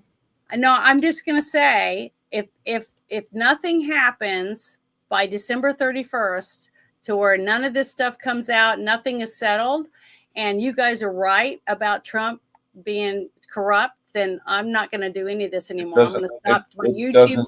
I'm going to stop doing any of this. Unless we get somebody willing to stand up for the sailors, the USS Liberty, it'll never fucking happen. Okay. And I'm not against Israel. I don't hate Israel. I don't hate anybody. But I do have a real issue with the fact that we're being controlled by an outside interest from outside the USA. And that's my biggest fucking problem. And this shit was revealed to me not fucking long ago. Israel's flooding the world with Muslims. You know, If They- this is they true, created I'm a just model. telling you, I'm just going to quit doing any of this because I'm wasting my time trying to fix something that I can't fix. It's impossible. So I lose. I'm a loser. Tanya's right. So I guess I don't even want to. I don't even want to finish the show tonight. I'm done. I'm sorry. This is something that No, was revealed. don't be sorry. It's just that if this is real, then I'm wasting my time. I believed in something. I used to stand up and do the Pledge of Allegiance. I used I to looked up think to that my we were strong dad. nation. I looked up to my dad when my dad said that they say prisoners of war, and stuff like that. That they sent a group of people in and went into certain places and brought people out and brought them back to America, you know, We'd stuff like- like that. We'd like And the audience why? to know that we What were difference does it make? paid by APAC. We're all just prisoners. We go to work, we pay our bills, and we're getting fucked up the ass every day. We're enslaved. Our lives mean nothing. You know, we're nothing. We're just pieces of meat. So I'm just gonna give up. I It's don't want. why I hate the Middle East. I love. I don't blame the Muslims. They don't own everything. They're probably taking it up the ass too, just like we are. Whoever is in charge, and it's not me. You know, I'm just nobody. I'm just Netanyahu created Hamas. I'm nothing. That's So the problem that I have. I just discovered that like 2 weeks ago, and ever since I've learned that, a lot of my faith in what I thought was okay, a good Papa, world- you're sick of it. Sick of what? You're sick of being a slave to all these people and having to pay taxes to people that don't give a shit about us. That we're everything that we thought we stood for. There is nothing. We have nothing. We're nobody. We're never going to have anything. There's no reason to vote. There's no reason to just take your kid and put them on the ground outside after they give birth because they're nobody cares about them.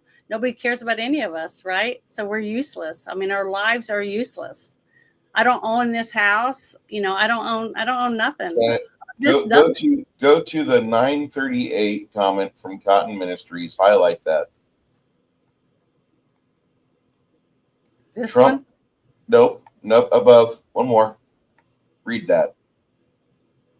one? Trump What sent about it? Israel's head of cybersecurity home after he was being busted in a pedo sting because Bibi Netanyahu said so. Well, where's the evidence of that? I mean, Cotton's not Yeah, in the panel. I mean, with no, us. but how do I find that? I'm going to have to Google it and look it up.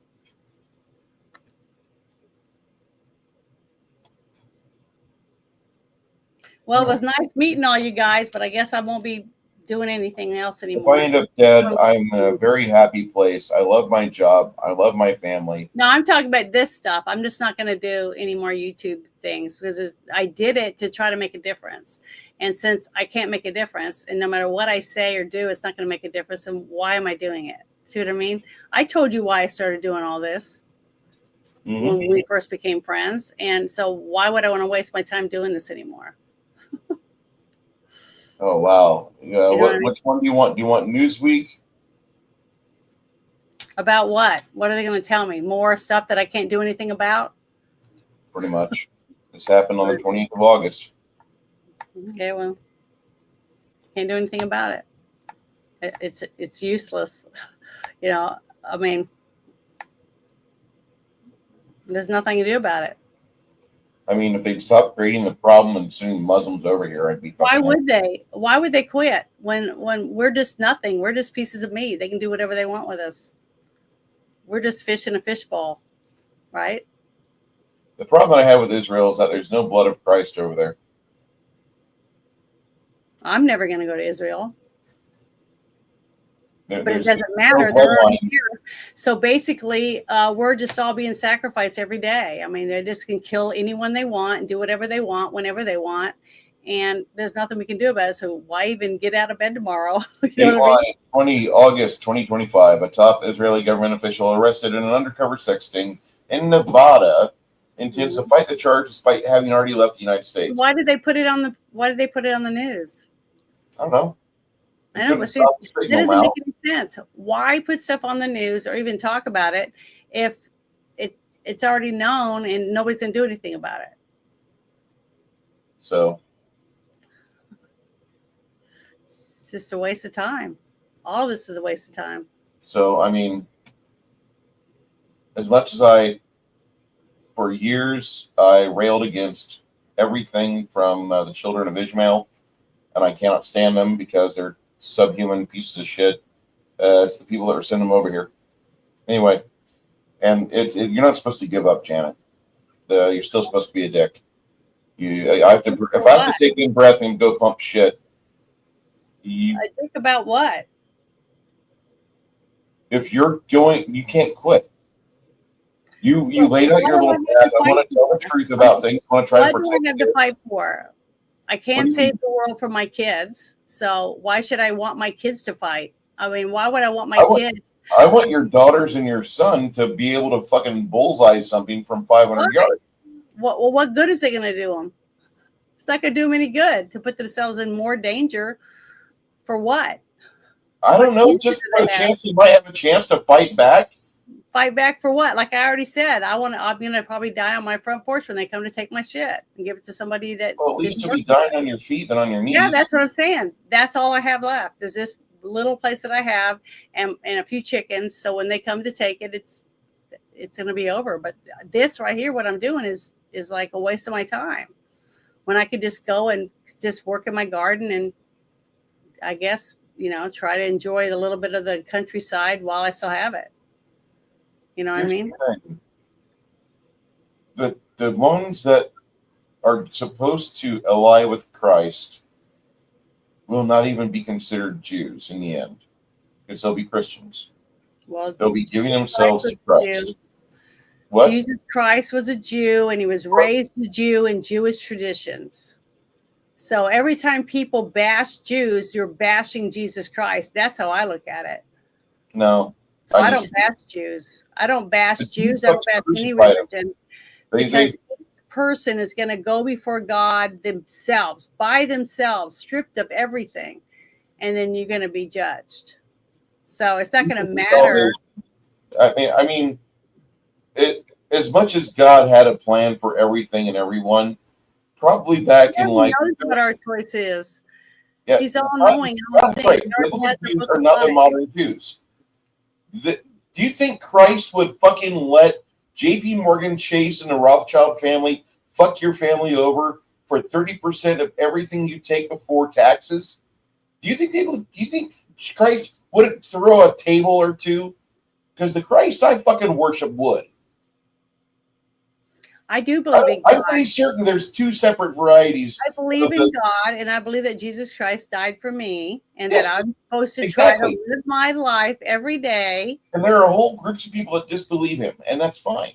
You don't have to believe. It's your choice. That's the joy of the Bible and the entirety of Christianity. If you choose to forgive, if you choose to believe in Christ, then it is your destiny to be a disciple. I just guess I'm going to pray every day to pray for God to not make what all these people are saying be real. I'm just being a dick, and I pray for Smode. I pray for the fucking super meteorite of death. That's what I want. I don't want to be here. I don't want to be here at the end. I want to be gone. I don't want my children. I don't want my grandkids or anyone I love or care about to be alive when the end comes. I am a super. I don't want to see my girls raped. If I get cancer, I'm taking it out with me. Any of my kids raped and beaten to death by a bunch of people that don't deserve to be alive, and watch my God just let it happen in front of me. I don't want to see that. Correct, Cotton. Cotton knows the bloodlines of what's going on there. It frustrates the shit out of me. I would love to find the guys that are actually from the bloodline of Christ, but I'm pretty certain that over time, those that were of the descendancy of Christ and there were descendants, they honestly, you don't think they would take Jesus Christ's blood and put who knows spike proteins and whatever else in it and make whatever they want out of it? They already once you got rid of the faith within the Talmud, the family had a funeral for you. They don't give a shit about you unless you're part of their tiny hat club. So the moment you're like, fuck off, I'm becoming part of the Mormons, fuck you, I'm going to be a Presbyterian, fuck off, I'm going to go like be an atheist and be a uber mensch of pricks to the world around me, I'm pretty certain that's when the rest of the family was like, okay, we have to have a funeral for your stupid son, Tom, who suddenly died. And died suddenly is a good thing. Keep that phrase handy. And that's exactly what it's going to be. Because every time that somebody leaves their stupid little religion, they have a funeral for them. It's as much as I want to say I like the Jews, the more and more and more I discover about them, the more I think, like, I really don't like the Middle East. I really don't. And I want to. There's so much history there. There's so much fucking mythology there. I can't look and see how people are treated, Christians are treated in Israel, because I've never been to Israel. I can't afford to go to Israel. I'll probably never go to Israel. in my lifetime, so I will never know that. All I know is that when I see people bash Jews and say Jews are this and Jews are that and Jews, I hate Jews, blah, blah, blah, it hurts me because I was raised. I can't, never mind. I'm not going to say anything else because I can't. All of this, like, I can't say anything else because I don't have the knowledge to make comments about stuff that I don't know anything about. That's why I say, well, give me some evidence, show me something, because if all of you in the chat are believe that Trump is in on it and he's hiding shit, then all of this is for. It doesn't matter. Do you understand? It doesn't matter. If you can control Trump for this one thing, and you can tell him, I'm going to kill your kid, I'm going to kill your grandkids, I'm going to blow you up, I'm going to do this or that, and he does that, he lets him control him, then it doesn't matter. They can control every aspect of his life from then, so it's useless. Do you understand what I'm saying? If somebody came to me tomorrow and said, we're going to kill your daughter if you don't do this or that and betray your mother, betray your sister, betray this person, guess what I'm going to say? You're going to have to kill me because I'm not going to do it. Because I believe in something. And if Trump doesn't believe in what he's doing more than he cares about whether he thinks these people are going to hurt his family, and pray to God, please take care of my loved one because they're about to die and I'm going to die because they're going to kill me too. I can do it. I would do it. I wouldn't do it. I wouldn't give them what they asked for. So does that make me a bad person, Papa Cotton, or anyone else in the chat? Does that make me bad because I would let them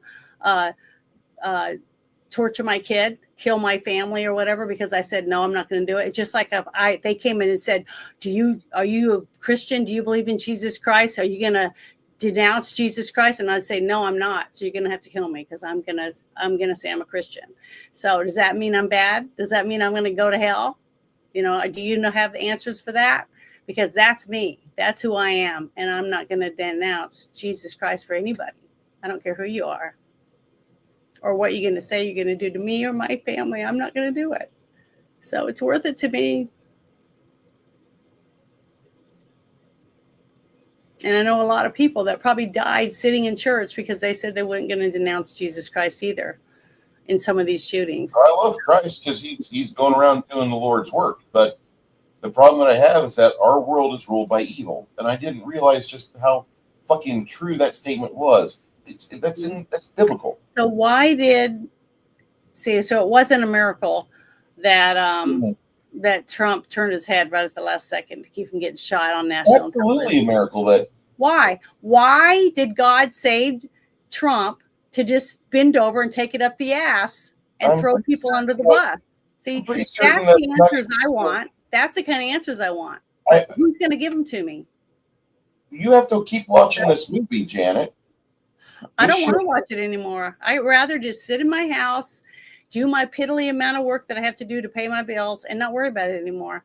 Because I thought I was making a difference. I thought what I was doing meant something, but it doesn't. It doesn't mean shit. I realized that tonight. So it's like I've become a Christian supremacist in the last 10 days. I know that sounds like, standard white guy, standard fat 50-year-old man talk, right? Well, you know what? I didn't see anybody else take fucking innovation and research and jam it forward like we did after the 1776 time, okay? And as much as Israel's contributed in tech, they did help us with the iPhone and the BlackBerry, but they were 85, 90%. That was America. That was big dick swinging America that fucking nuked the shit out of Japan, not once but twice, and gave them the sun when they didn't think they could ever be beaten. It was wonderful. And the thing is that as much as we might be in a quote-unquote a controlled environment, I have to say that more and more people, as they're looking into things, why was USS Liberty bombed? Why have we never received any competence for that? Why have we never received an apology or anything about that? And finally, it was, what was it? Who's that black reporter that used to be on with Brit? Candace Owens. I gave her 3 days of study. Mhm. And because I studied her vicious criticism and questions, it led me into a spot where I could guess you'd say I was in a dark place. Now, I don't hate Israel, and I don't hate Palestine, and I don't hate all that shit. I just recognize I want to build a giant wall around it and just let them fight it out, and I don't give a fuck what happens. That entire Middle East thing doesn't concern me anymore. I want it. That will never happen because they're here. They're I don't controlling like everything to- around us. I don't like to hear Our president, world our of fucking families, all our governors, all the people that are making well, laws. opportunity fire, Janet. You get a chance to put one in a pit and fill it with lime, you take it. God damn it. What fire? It's called opportunity fire. I know, but where? Whenever you get the chance. That's all there is to it. If When you they see come to my somebody- house, then if you I'll see have so- that if you see chance somebody maybe in public, if I'm near my weapon. if you see somebody in public being an asshole to I've someone done you that. care about, Mhm. you I've done if that. pedophiles don't reoffend. Okay, that's all I should have to fucking say. I've done that. I went through it last summer, remember? Yes. And the problem that I have is that, like, And it it made me broke realize my whole family apart. when Tore I my whole read that family apart. fucking Bibi I have Netanyahu. I have two sisters that I don't even hardly speak to anymore because they took the side of the pedophile. Okay. My Mhm. family's been damaged and I fought really hard because I had something to believe in, but now I don't. I don't. This country's over. There's nothing left. If we don't have anybody, if we don't have anybody in our government that's going to protect I'm us, not trusting the government. no, I'm talking about we don't. I mean, what's going on? Then why not just hand us over to China and whoever else? Because Because nobody I want to gives a see shit. God smite his enemies. I want to see the fucking suffering of the same motherfuckers Yeah, I don't want who to can be give here me a when that 22% interest on my goddamn mortgage. I want to see the fucking cheap bastards get upset because we take away their tea, be it in a giant fucking flame of glory. Okay? I cannot stand other people. I want Western civilization to win. And you know what? There's always been this little problem. This little problem is always fucking up Western civilization. No, So but they send why third world would people you want to Western civilization to win? What's the difference? Why do you want Western civilization to win? What's the difference when they're all Because the same? Tom, I want guys like Tommy Robinson to win in the UK. I like Javier Milei in Argentina being an absolute dick and just running through things. Now these places are eventually going to get completely fucked over. UK is completely fucked. Argentina's got to battle itself from the brink. But I tell you what, he's doing a hell of a job. And I thought for a while Trump was maybe not compromised. I was proven wrong on that, and I apologize for dropping this bomb on you tonight. And I love you, Pete, very dearly. You're a friend of mine, and I want to make sure that you don't go to bed and have nightmares or just like get unhappy, Kurt Cobain type. I don't need that. I need you as a friend, and I want you to understand that, like, I don't trust God. I don't trust. Excuse me. I don't trust anything. I mean, to fuck up things. what are we fighting for? You know, we don't Christianity? own anything. We don't. No, I already have that. I've already given myself to Christ, so it doesn't matter if I die tomorrow or tonight in my sleep. I know where I'm going. But the thing is, why fight? Get up every day and what is there to fight for? When I it's love spite. It's all I fake. live by spite, There's Janet. nothing. Fuck. There's no reality. Everybody's a crook. We're all in on it. We should just hand all our kids over to the pedophiles because they're all pedophiles. All the women should bend down and obey and cover their hair and just fuck shut yeah. up. They can't come Shut the after us fuck if up. we all activate Chippy at All once. women should just shut up and do nothing and just do whatever you're told because basically, and I already had that. And I was trying to get out of it, but I guess I was meant to be in that. So I guess I might as well just go back where I was and go back and just say yes, sir, all the time and cook and clean and be a good wife. Doesn't matter if they cheat or whatever they do, because they can do whatever they want because I'm nothing, basically. So. Janet, I thought I was doing something, but it's not. It's nothing. It's meaningless. Everything I thought I was doing is for nothing. It's not meaningless. Trust me. Why? What? I was fighting for what I thought was going to help our country. And then I go to people, and people tell me, oh, the whole assassination attempt was fake. Everything's fake. They're all full of shit. They're all being controlled by this group of people, blah, blah, blah. And more people are telling me that. And if that's true, then what am I doing? You know, I might as well just go back and do what I was doing before I got on YouTube and just cry in my room and be by myself and just be a good person and just sit at home and wait until I'm told what I'm supposed to do tomorrow. That type of thing. Go back to doing that shit, I guess, because this isn't working. This isn't helping anyone. So it's not helping me. If I feel like it's for nothing, then there's no reason for me to do it. That's why I was doing it in the first place. At least I thought I was doing something good.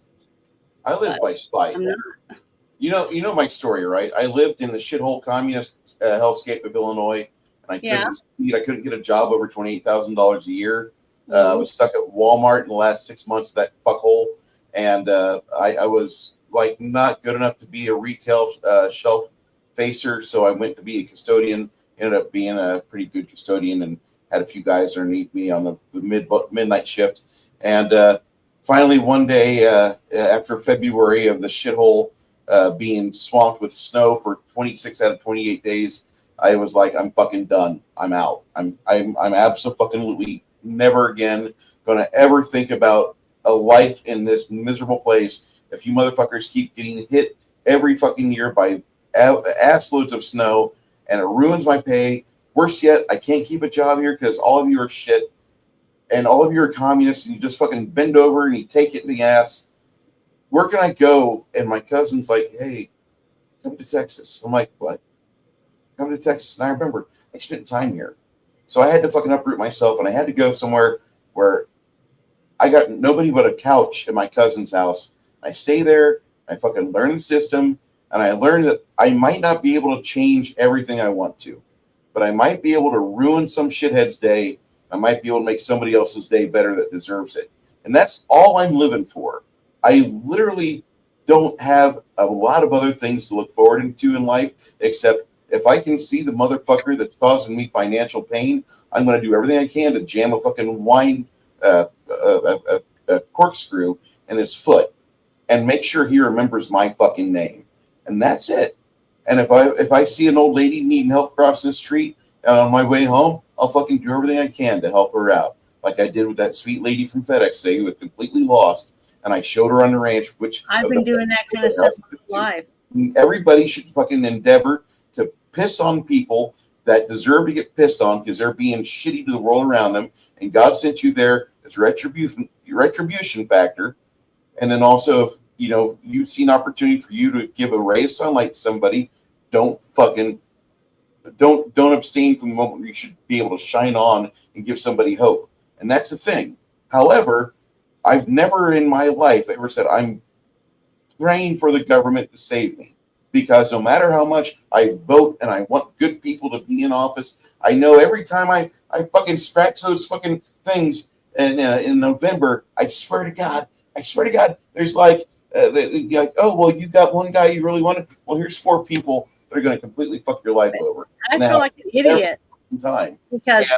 all the times I've got out and I told people about, I worked the polls year after year and year, because I'd go and there'd be nothing but little old people sitting there. And I'm like, if young people don't start doing it, we're going to have machines doing it, which is what's happening now, because nobody wants to do it anymore, because nobody believes in it. It doesn't mean anything, which now it doesn't mean anything because voting is useless. It doesn't mean a thing.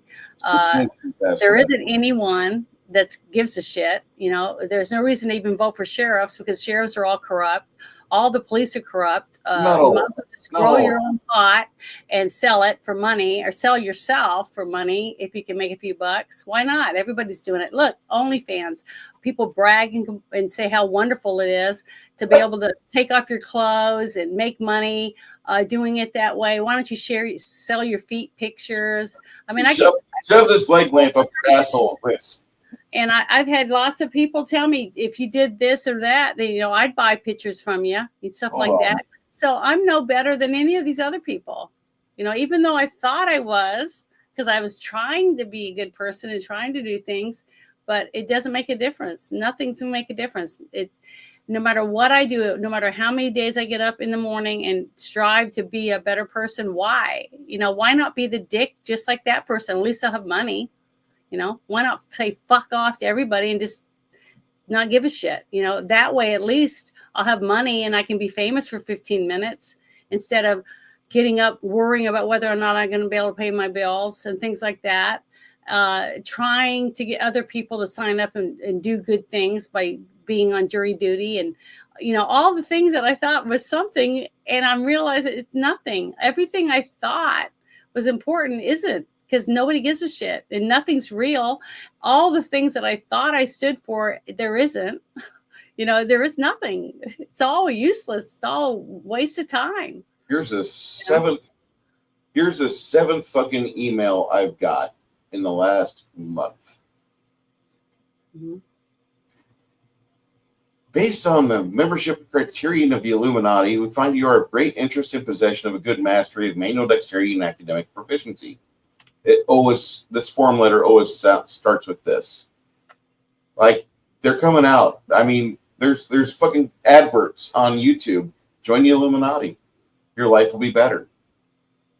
Mm-hmm. Like, the thing is that, no, I want to live by spite. I don't believe in your bullshit globalist stuff. I'm very, very fucking happy being a complete dick to those that aren't fucking my neighbors, that aren't fucking over my neighbors, that aren't fucking over the community I live in.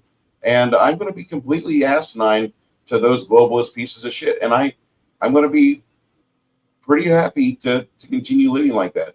I mean, I'm not wanting you to be upset and to think there's no hope, because I'm upset because I realize how stupid I've been.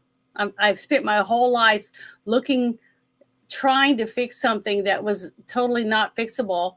I've wasted all my life believing in something that never existed. I mean, I just found that out tonight. I realized that my whole life has been a useless pile of shit. Basically. No, 1 out of 3 religions from the Middle East is pretty okay. Like, at least the majority of Christians don't diddle kids. That's what I can take it. That's my takeaway. But there's evil people everywhere you look. And so no matter where you're at, you're going to find these 80% of people are awesome. Everybody's corrupt. Everybody can be bought. Every single person in this chat, if somebody went to you and said, if you don't do this or don't do that, we're going to kill your loved one, you're going to bend over and you're going to take it up the ass. You're going to do exactly what they want you to do. Basically, That's what I've been told tonight. But I won't. I will die. I will be dead because I will not do it. I won't denounce what I believe.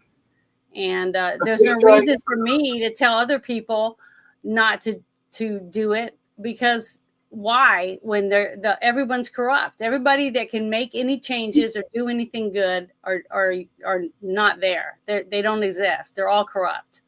So there's no reason for me to work the polls. There's no reason for me to be on jury duty. There's no reason for me to do any of this stuff. It's a waste of time.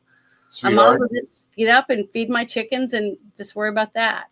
But I would rather you worry about Janet being the Janet we all know you can be, and that means being the same person that crusades against OnlyFans whores, the same person that... Why not? OnlyFans is better. I'm never going to be successful like some of those women on OnlyFans. I'm never going to do that because I'm not willing to show my tits. I'm not willing to stick my ass out. I'm not willing to do that shit. So I'm just a boring, stupid idiot that's just going to quit doing any of this stuff because it's a waste of my time. I bought all this shit because I thought I was making a difference. I was trying to make an impact and help people want to improve themselves and want to improve their communities, but they can't because everyone that runs the community, they're all corrupt. They're all taking money. They're all bribes. They'll kill me in a heartbeat if they thought I was going to keep them from getting their money. So, I don't want other people to line up and get themselves killed. I don't want to be that person. No. You come after me, you better come back and good. Oh, That's you all I dumbass. You work the polls. You're smart enough. Guess what? You can go over there. Now you can do this and help your community because it's not really helping. And all I'm doing is putting them in danger because now someone wants to kill them, just like all these dumbasses that thought they're going to make a difference by helping get the Epstein shit out. Because it doesn't matter, because it doesn't matter how many young girls are mutilated or killed or how many young boys are raped or slaughtered, because that person's still going to get away with it because nobody's going to say anything because everybody's a chicken shit. So why should I be the one? Why should I say anything? I don't know anything. I don't know squat. And I realize I really don't know shit. I really don't know. I didn't know shit. I was so naive and stupid. I spent 50 years the same way. I was told that when I tried to leave and get out and change my situation. You'll never amount to anything. No one will ever take you serious. You're useless. You're a dumbass, basically. And I get all my people that I play my games with and stuff telling me, you always say you're sorry all the time. You say you're sorry all the time because that's what I was made to do. I felt like I'm always wrong. I'm always making mistakes, and I thought I could fix that, but I can't because I am making mistakes by doing some of the stupid shit that I've been trying to do, thinking I was making a difference. But I don't know. I just can't believe how stupid I am. I'm just as stupid as I've been told all these years. I'm that stupid to believe any of this, to be gullible enough to believe that any of this stuff was ever going to make a difference, because it wasn't, and it's not. The last 3 pages of the Bible give me a lot of hope. I know that sounds... What? Revelation? Fuck yeah. I want to see the big fight. I don't. Your little Mahdi versus my I hope I'm not here. I hope God takes me for that. I want popcorn. I get hit by a bus or something, because I don't want to be around. I don't want to see my kids go through that either. So. No, I mean, if they don't want to be here, fine. Be in heaven, watch it. But I want to be here when I see it, because I hope you get to see it. I hope you get to see whatever it is that you want to see. It's going to be like the closest thing I'll ever have to seeing kaiju in real life. Give me those last 3 pages of the Bible. That's all I fucking want. That's all I want. I just want to see your shitty little cult get smashed by the guy that defied everything. Well, somebody asked for me to pin something. I'm going to put it in the private chat. I'm going to put all these notes in there because I'm not going to pin anything. You should. I'm not. I'm going to give it to you if you want to pin it. But to me, it's a waste of my time. I'm not going to do it. I don't think I'm going to do it. We're going to talk tomorrow. No. Can we do that? Can we have a call tomorrow? No, I'm not. It's a waste. I wouldn't say that. Every day that I got up thinking today is a day, like I'm making a blanket. I'm sewing a blanket for somebody. I want the people that did all that shit for Janet. That's why I wake up every day. That's the only reason why I wake up every day. I want to see people that did evil, that ruined people's lives. I want to see them get turned into a meat crayon being dragged behind a 28 Ford. And that's what I want. I'm a dick. And, I've seen too many bad things happen. I wish I was. I just wish I was. I didn't give a fuck. I wish I could just say fuck it. No. I give quite the fucks. But the thing is that you can't give in despair. Yes, there's a lot of things in our life that I thought for many years, here's the truth. I can put my money in this. And I find out that the truth I thought was impermeable is like just fucking origami doused in gasoline and went after 50 fucking years. And I thought people actually gave a fuck about me. No, they don't. I was heartbroken by it. And I'm still searching for answers. But the only thing that got me to here on the 4th of September is spite. I'm here to cause the pain of the people that brought me to this place. That's what I'm here for. And I'm here to make sure that there's somebody out there. I want to say something. Someone says, don't give in to despair, Janet. Okay. What do I have to look forward to? Everything that I thought I had isn't there. It doesn't exist. So why? I mean, what is there to fight for? If Trump is just bending over to take it up the ass for Israel, and he's not going to help any of us, he's not doing any of the things that he said he was going to do because it's all lies. Why worry about it anymore? Why try to fight it? If that's a fact and all of you believe that, then what the fuck? I mean, what is there to fight for? I mean, honestly, we don't have a country. We have nothing. So why fight for it? Why should I put myself out there to try to get? No wonder I get so much hate. I can't get anything. I can't get the hours I need to get monetized on any channel that I've worked on. I put tons of almost 2,000 videos up on all my things, talking about scammers, talking about child porn, all the things that I'm trying to fight against. And guess what? I can't get shit. I can't get views. I can't get nothing. And I even had someone yesterday telling me when I sat and talked to him, he's shocked I didn't have more followers. I'm like, why? Now I know why. Because this entire thing is rigged. I'm full of shit. People watch me and they go, what a fucking dumbass. Look how stupid she is to believe in that shit.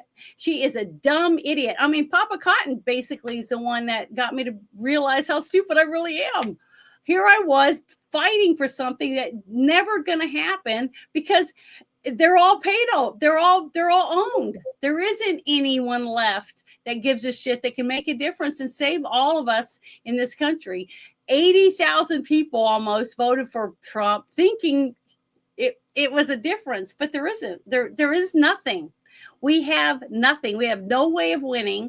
We're basically going to get up and down every day, work our ass off, collect money, pay taxes, and have nothing. We're all going to die with nothing. We're going to have nothing. There is nothing to fight for. I might lose, okay?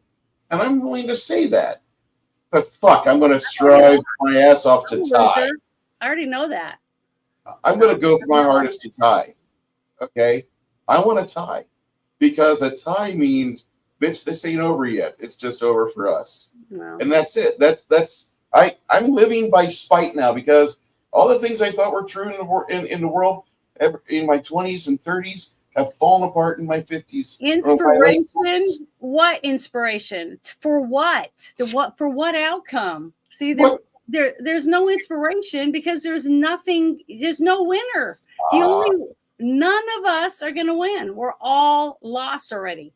If we don't have a president or we don't have a country that means anything, there's nothing to fight for. Okay.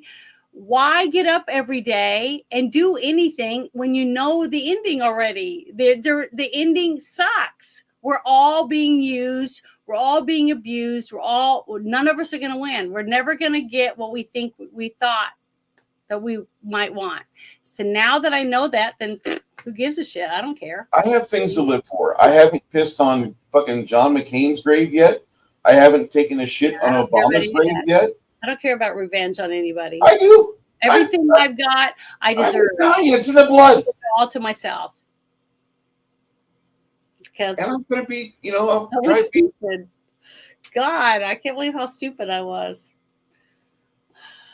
I would love to say that we're here by our own violation and we have the chance to make it big and we have the chance to do the right thing and be a beneficiary for other people and a guiding light for others. I would love to say that. I know it's 99.999 not going to happen to any of us. But the thing is that you got to take every day and try to make things better for yourself, for those within arm's reach. And you got to do that every day. You got to make yesterday be like, okay, that was a high watermark. What can I do today? And the thing is that I'm not going to trust government that can fix my I'm problem. going to just go back and do what I did before I did any of this stuff. I'm just going to sit in my house and hate my life, just hate myself, and be alone. That's like I was before. You don't even understand like how cool I think it is that you've led the life you've got, and you've been the places you've been. Yeah, like a lot of things have happened to you, good and bad. But like, I don't look at somebody and be like, oh, that Jim Morrison guy, he died of a drug overdose. No, I think of all the good times I have of listening to the Doors and the fucking highs I had just riding around listening to fucking The End. Because I love his good fucking music. I don't worry about the fucking lows in life. That's going to happen. The lows happen every fucking day. You worry about setting a high watermark for yourself, a new high score. Every day before I started doing this was low. Every day I cried every day wondering what do I have to do? What do I have to do to get out of this and be happy and have someone who cares about me and wants to spend time with me and love me for who I am.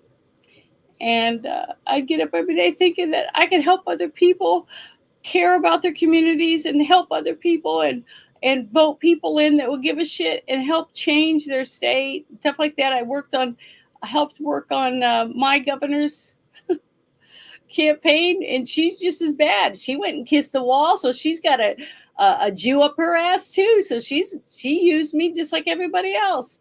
So that was a waste of my time. Everything I've done in my life has been a waste of time because I thought I was doing something for something better. But I've realized tonight everything I've done is for nothing because there is nothing. There is nothing better. They all are corrupt, and no matter what I do, it's not going to change anything. So I just don't want to do it anymore. See that comment that Shadow put there? It says, please do me one last favor, Janet. Pray to God tonight. Pray tonight for guidance and strength. I pray every single night. And this is what it brought me to. This tonight. It brought me to the realization that it's all for nothing. Hold on here. Wait. No, not God. I'm not giving up on God. I'm just giving up on this. I'm giving up on fighting for this shit.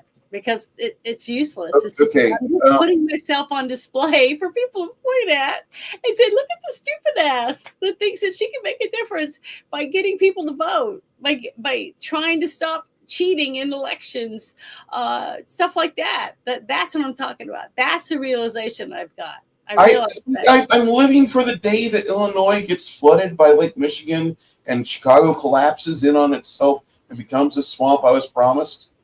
Well, I'm looking forward to that. I'm looking forward for that because there's a coal mine under fucking Chicago that powers this Institute of Science and Technology. I have goals, okay? And as much as, anyway, that's all you need to know. But what I'm telling you is that I'm looking forward to making people, he's still around? That's what I want to hear from those cunts. That's what I want to hear from the pieces of shit that were like, well, we're just going to use race and gender bullshit and make sure this guy never gets anywhere because he's trying to be a white cop in Decatur, Illinois, and he scored a 96% on his test when he was 30 years old, and he scored an 89% on the physical, and there was over 60% of the people who couldn't even hit a 70% on the physical, but because he gave a wrong answer and he's white,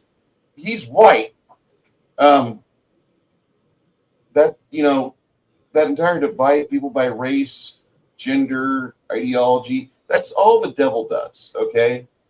So, first off, Satan, stand aside. Secondly, you have a duty to be the best person you can, and for all those times where you thought that you were going to, this is it, this is where I'm at, I'm helping out the governor, or this is it, I'm on this show, or I'm helping out this group of people here. And now in 2025, those people are doing their own thing. She's over at Israel kissing ass. This crew of people is working on a show for Amazon Prime, and Janet's in Arkansas. Hold on.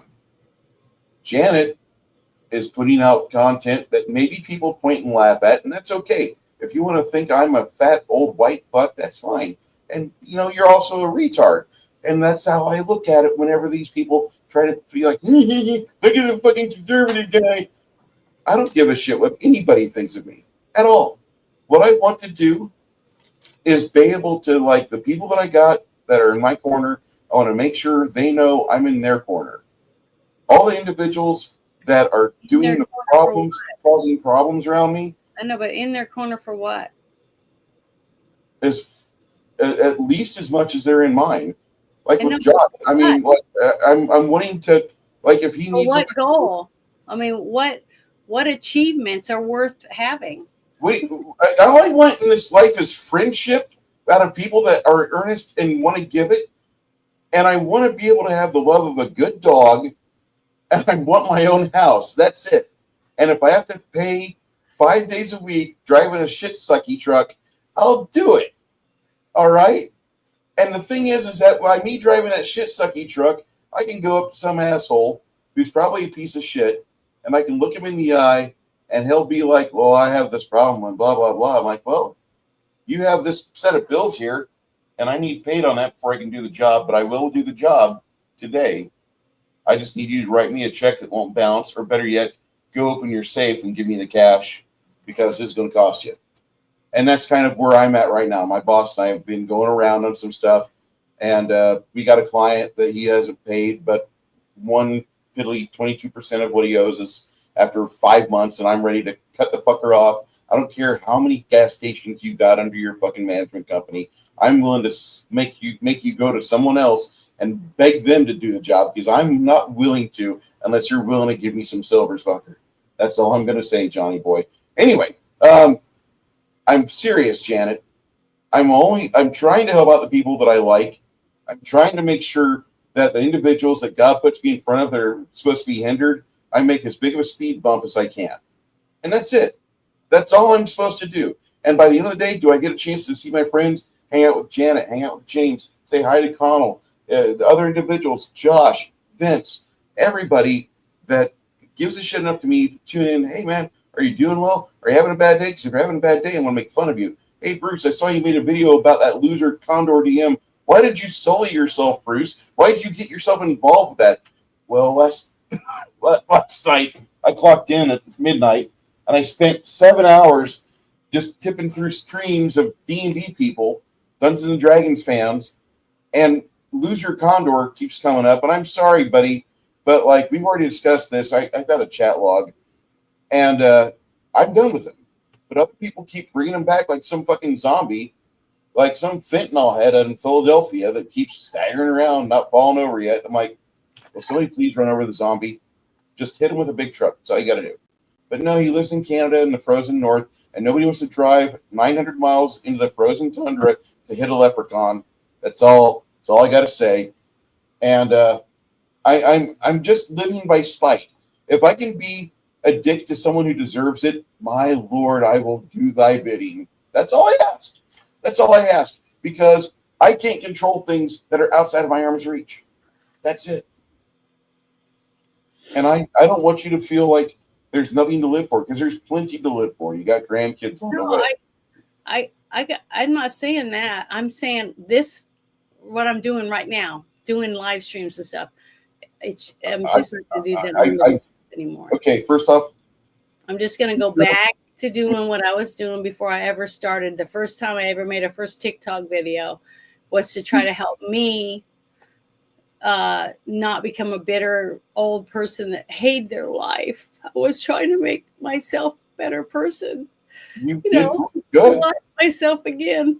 You have a lot of realizing that now all the things that I thought it was worth putting into and trying to make it be something is for nothing. If Trump is just a corrupt piece of shit that's just going to bend over and take There's a difference between corrupt and duress, okay? Then there's no reason for me to do the stuff that I was doing, because that's why I started the Friday Night Shit Show. That's why I did a lot of the things I did, because I was trying to make a difference so people would know the truth about the government and how to fight back, and how that having fair elections and all those things. But there's no such thing. None of that exists. So to me, it's a waste of my time. There's just no reason to do it. You have a lot to talk about. It's just dumb. It's all stupid. This is just all ridiculous. I don't know why. I guess it was fun. I can just say that I had a good time for a little while, but it's just not worth doing. It actually is stupid. It's just dumb. And I had so many people tell me how stupid I am for trying to do this stuff. Those people weren't going to buy you a coffee. Those people weren't going to help you. They were going to share your videos. They weren't going to give you a like, share, and They subscribe. don't. That's why I haven't done well. It's because people don't want to share it. And the few people that I'm not going for 80%. I want the 1% of people that want to talk to me. That's it. I don't even want the 1%. I'll take the 0.2% of people that want to hang out with me. I've been doing this for a while, and just chugging along, just like on all my other apps. Every time. Chugging along. But it's because I talk about politics and I talk about things that I thought I could make a difference in because I thought it was important. But I found out it isn't important because it doesn't make any difference. It doesn't help anyone. And I how can I help myself if I'm not helping other people? So you're okay. Well, you've got a little journey I'll help you with as much as I can, and I will. But let me tell you that first off, whenever you're getting beaten down by the masses, that's what we consider taking flack because you're over the target. All right. Second off, don't feel bad. I've had. Yeah, but why? Why would anyone care about me saying anything that I've been saying about politics when it didn't make a difference? Because they're all corrupt anyway, so it doesn't make any difference. The winners are going to win, and the losers are always going to lose. Oh, we're not part of the joyous club, okay? So I mean, I don't give a shit. I'm going to be an asshole. I'm just. The only reason I wanted to do it is because I thought I was going to make a difference. But if it's not going to make it, no, it isn't. I can't change the voting or anything. I can't change who's going to do this or that because it doesn't matter. None of it matters. None of it matters. If Trump is a corrupt piece of shit, then there's no reason for me to do any of it because they're all corrupt. That means Hegseth, everybody put in place, Dan Bongino, all of them are all bent over and up the ass. Bongino suspect, I worry about cash. You know, I worry, and I have no trust in Bonnie. I worry about cash. Bongino is suspect, but I've got to say that I like Hegseth. I like the majority of people that Trump tried to install. I thought I liked them too, but if they're all the same. So I don't think they're all corrupt. I think there's a thing called duress. I think duress is the main word here. And that's something that maybe you should look at tonight and just kind of wonder, why would I say that? It's like I said already, if nothing happens, I said I give him 1 year to the end of the year, and I said that. And if nothing changes, then I'm just not going to do it anymore because there's no. I'm going to continue to be an asshole on YouTube. I've cost YouTube money. I'm okay with this. I'm spending money to do OBS, to do all this stuff that I do. I bought lights. I bought a computer. I bought all this stuff to try to make a difference. And I already told you, I never thought I'd ever be monetized. And I never thought I still don't think I'm going to ever be. Even on TikTok, I got over 10,000. I wish you would focus on Rumble. Monetized. You're already monetized on Rumble. You just don't advertise yourself on Rumble. You don't go there. Everybody in the chat. I'm on Rumble right now.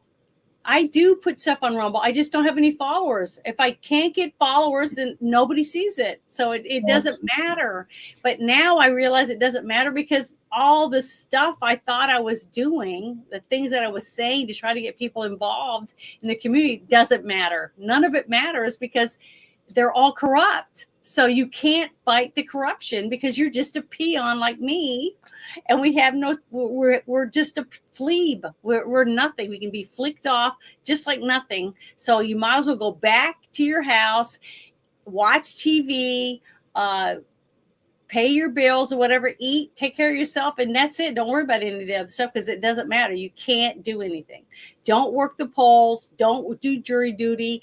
Don't worry about your kids doing well in school. None of that matters because it doesn't matter. I'm going to have my say on voting day. Okay, I'm going to make sure I go in and I vote as much as I can down to the fucking Constitution. I'm not going to vote anymore. I want to continue to be a dick. I'm going to do everything I can to be living by spite. It's worked for me so far.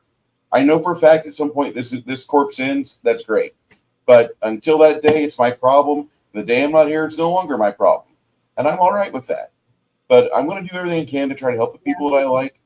I'm going to try to do everything I can to make sure the people that deserve to have shit smeared on their face, I'm going to make sure I can get as much in my hand before that happens.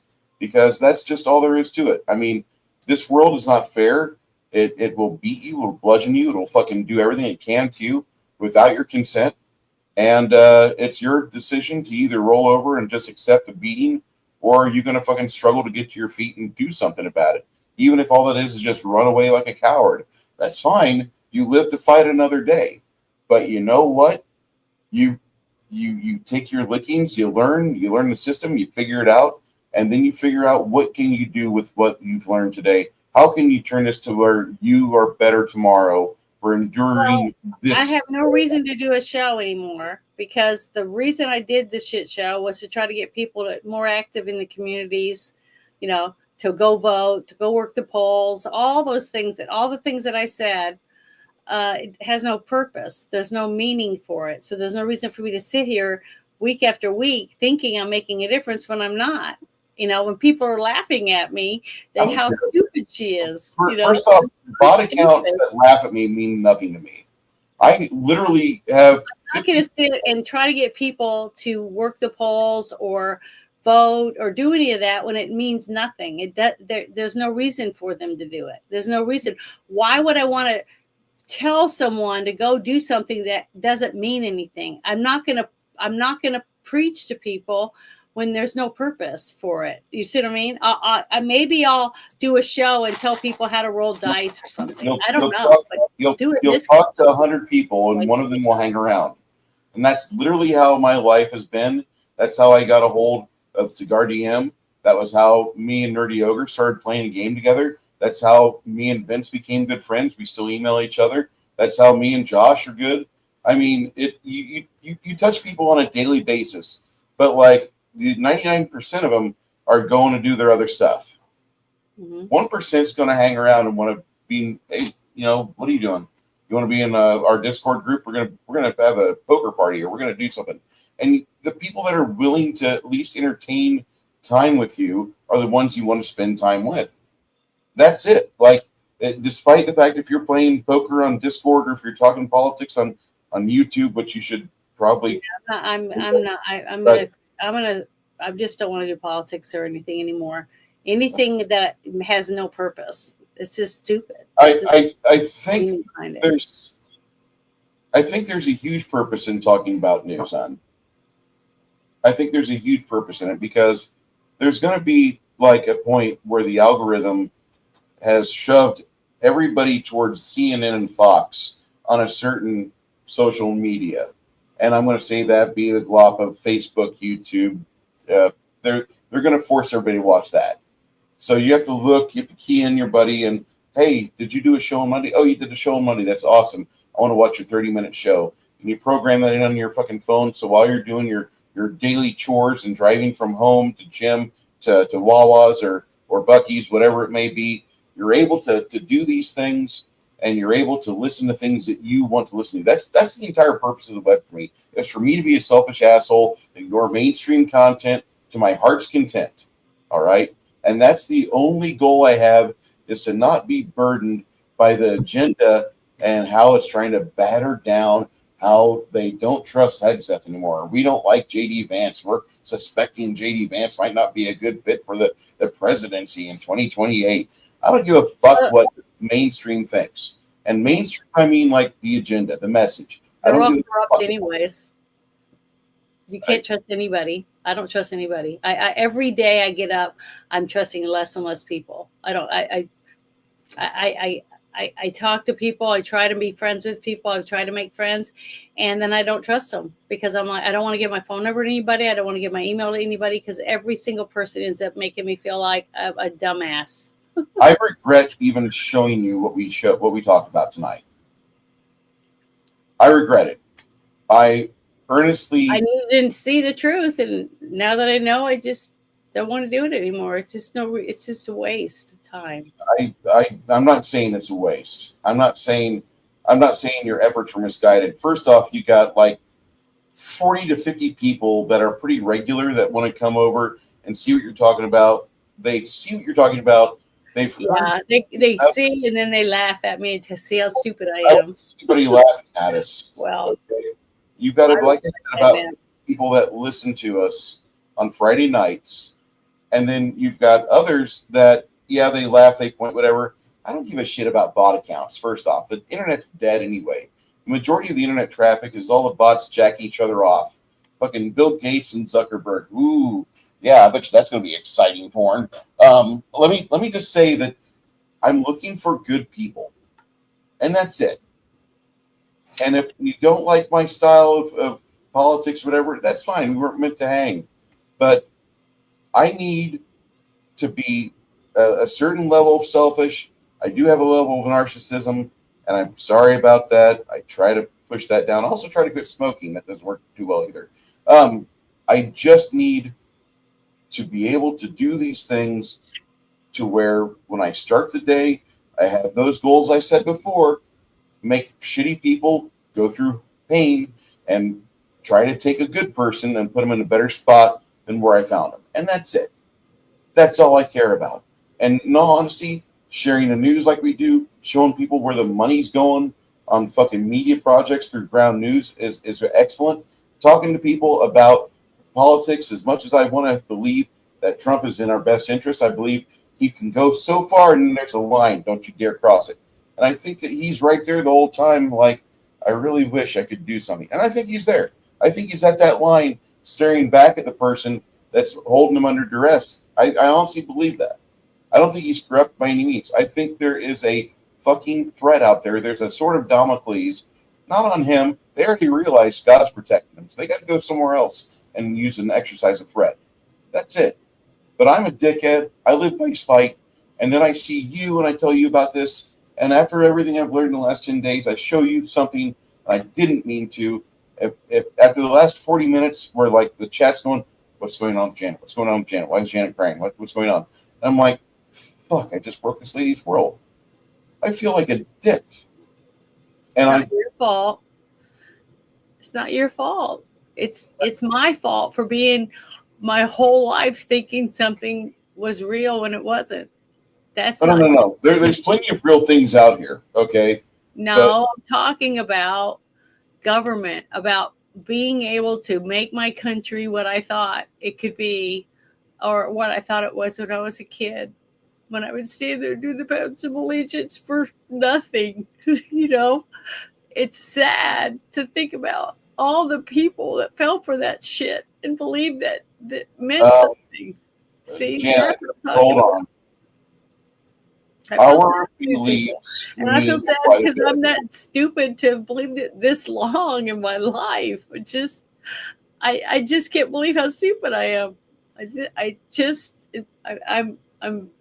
I'm broken because I can't believe how stupid and naive I am. I'm an idiot. That's all I can think of. You are a terrible self-judge of character, first off. I guess so. I'm not good at anything else. Stop that. Stop having opinions about yourself. This is not the time to form them. Secondly, what I need you to do it anymore. What I want you to understand is that when you first get the black pill, you're gonna have like a week go by, and you're like, I don't even like you pass by television somewhere in public. I don't watch TV. I already don't watch television. No. You're gonna walk into a store somewhere, and there's gonna be like a television or a radio, and you're gonna hear some bullshit out of it, and you're gonna want to like go find the wiring and just cut it because you can't fucking stand the garbage coming out of it. And then that's when you know you're starting to come out of it.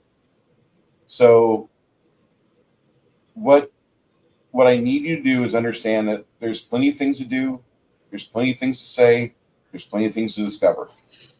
Just because we have had a crisis of existence here, thinking that like there's like so much corruption. Okay, there's a lot of corruption. There's also really good people in government. There's amazing people in the military. There's people who make sure. What do you mean who? Who's good in government? Name anybody that you can trust in government.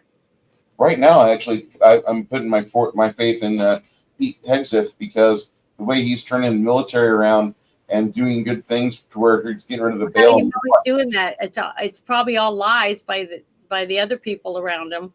saying this is good and that's good. And that might be the very truth. That might, what you just said might be the truth. But the thing is that I woke up today and the trainees are upset that they're getting shoved out of the military.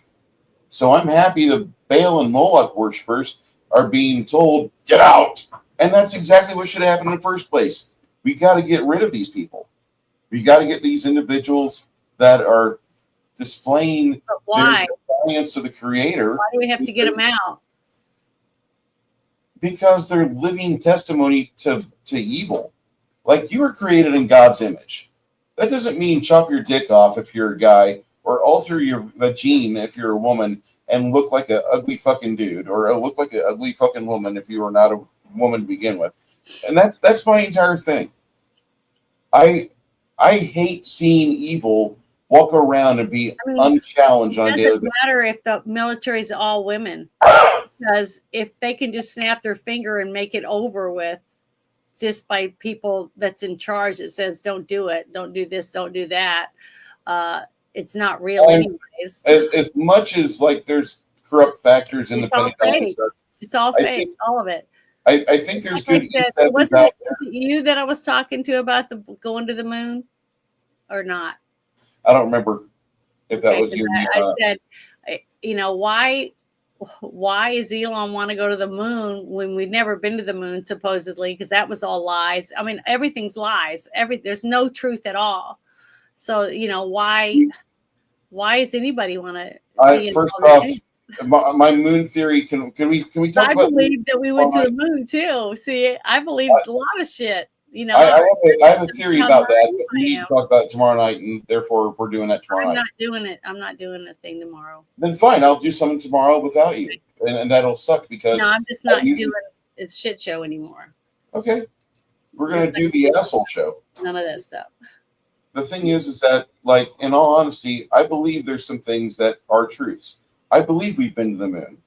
I don't believe the footage I see. Because here's the thing. What happens if we get Neil and Buzz and they're zooming around in their little 4.5 horsepower lunar lander and we got cameras going on? Then all of a sudden, E.T.'s ship just drifts overhead. What the fuck are we going to do with that? No. We build a set. We make it look like the moon. Don't worry about the fact there's no stars in these photos or videos, but we'll do that. And then we can send them to the moon. We can get the rocks that we want.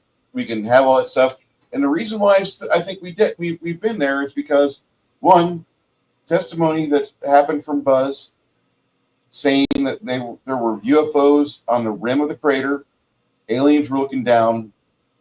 When I heard that on fucking Northern Exposure in 1992, I knew something was fucky about this. Because it was something I questioned in high school. Like, well, if aliens were around, where would they be? Where would be a good spot for them to be hanging out? The moon. And then I hear this. So I thought, like, okay, well, if we did a lunar landing, we would have probably seen evidence of it.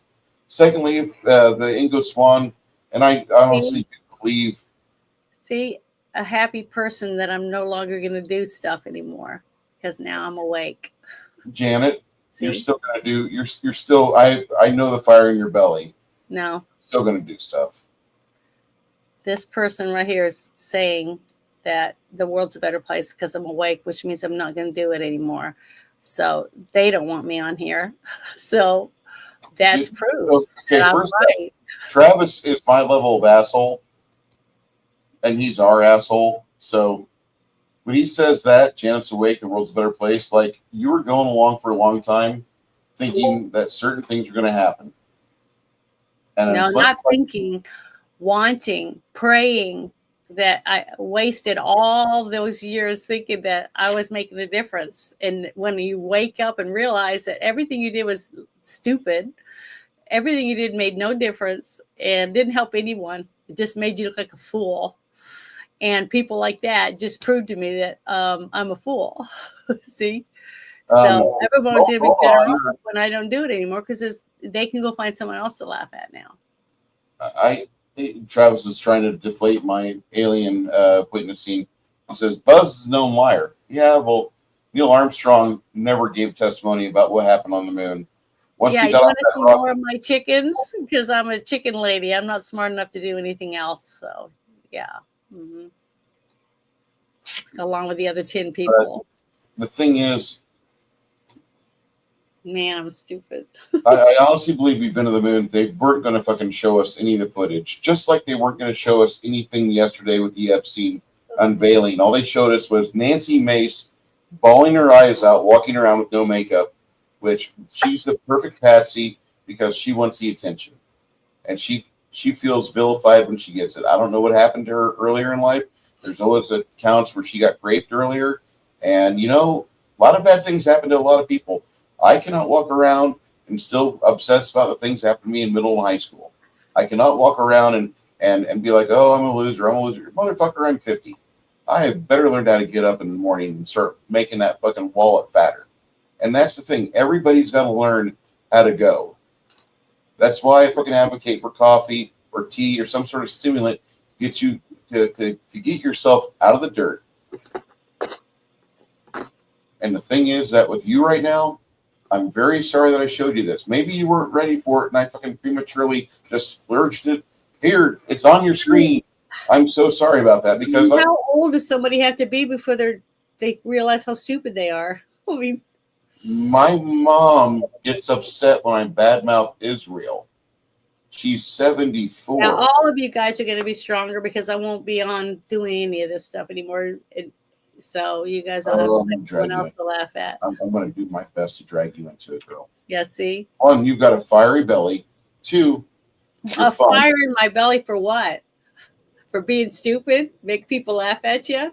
Hey, No. look at the dumbass. Look. Throw some coins at the dumbass over there. Look how stupid she is. Look how stupid and naive she is.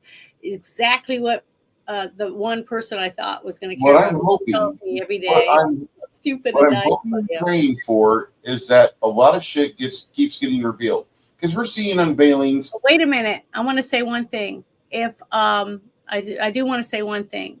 If Trump proves you guys wrong, and I give all this up because of that, because I believe that you guys are right, and I'm a dumbass. I'm a dumb motherfucking bitch. That's what I am. Stupid cunt, whatever you want to call me. Why are you saying that about yourself? You are not allowed to say that about yourself. Because these people are showing me that that's true. Okay. And if I was praying and thought that I was going to make a difference and that Trump was a good person and he really cared about this country and he's trying to make it better, I want these people to apologize to me. I don't want them to do it in private. I just want them to send me a message or send you a message so you can show me that they said they were sorry because I give this up because I'm stupid, because I believed in something. I honestly believe that we have a nation that's under duress right now. I believe we've seen it clearer since Trump got in office. Up until the point where he got shot, there was too many people that were willing to think that there was never going to be hope. But the moment that he was spared, I honestly believe that a lot of us got hope. Now, we all know that I already had hope before that. Remember how upset I was? Yes. During our game, and it was a live stream when I got and I was so pissed off at the fucking deep state for trying to kill him off on my Saturday. Trump had been shot in the head. Now I didn't know whether he died or not, and I cared because I thought, see, they're trying to get rid of him because that's all they've done is try to get rid of him. Because I believed the reason they hated him so much is because he's the one person that could possibly save us. He's doing the right thing. And, it could go only so far. He's just a corrupt piece of shit too. No, I don't believe that. Well, I honestly don't believe he's corrupt. I He's believe he's under slowly duress. covering this shit up about Epstein that everybody thinks is so important, more important than whether or not our country, can fight to stay free. I'm that I pretty thought was certain. free, but whatever, because I don't even know what I believe now because all these people, Travis and Papa Cotton, all them, all agree that think that all the stupid shit I was saying was stupid shit and that I shouldn't be doing this. So, then that's all I was. I was like a sideshow act to come and watch and laugh at I and wish tell you- other people, look how stupid she is. She really believes in the shit she's saying. And I This- did. this I episode. did believe. And I did believe that Trump was a good person. But if he's just a corrupt piece of shit, that means the rest of the people he has underneath him are all corrupt pieces of shit too. They're all corrupt, right?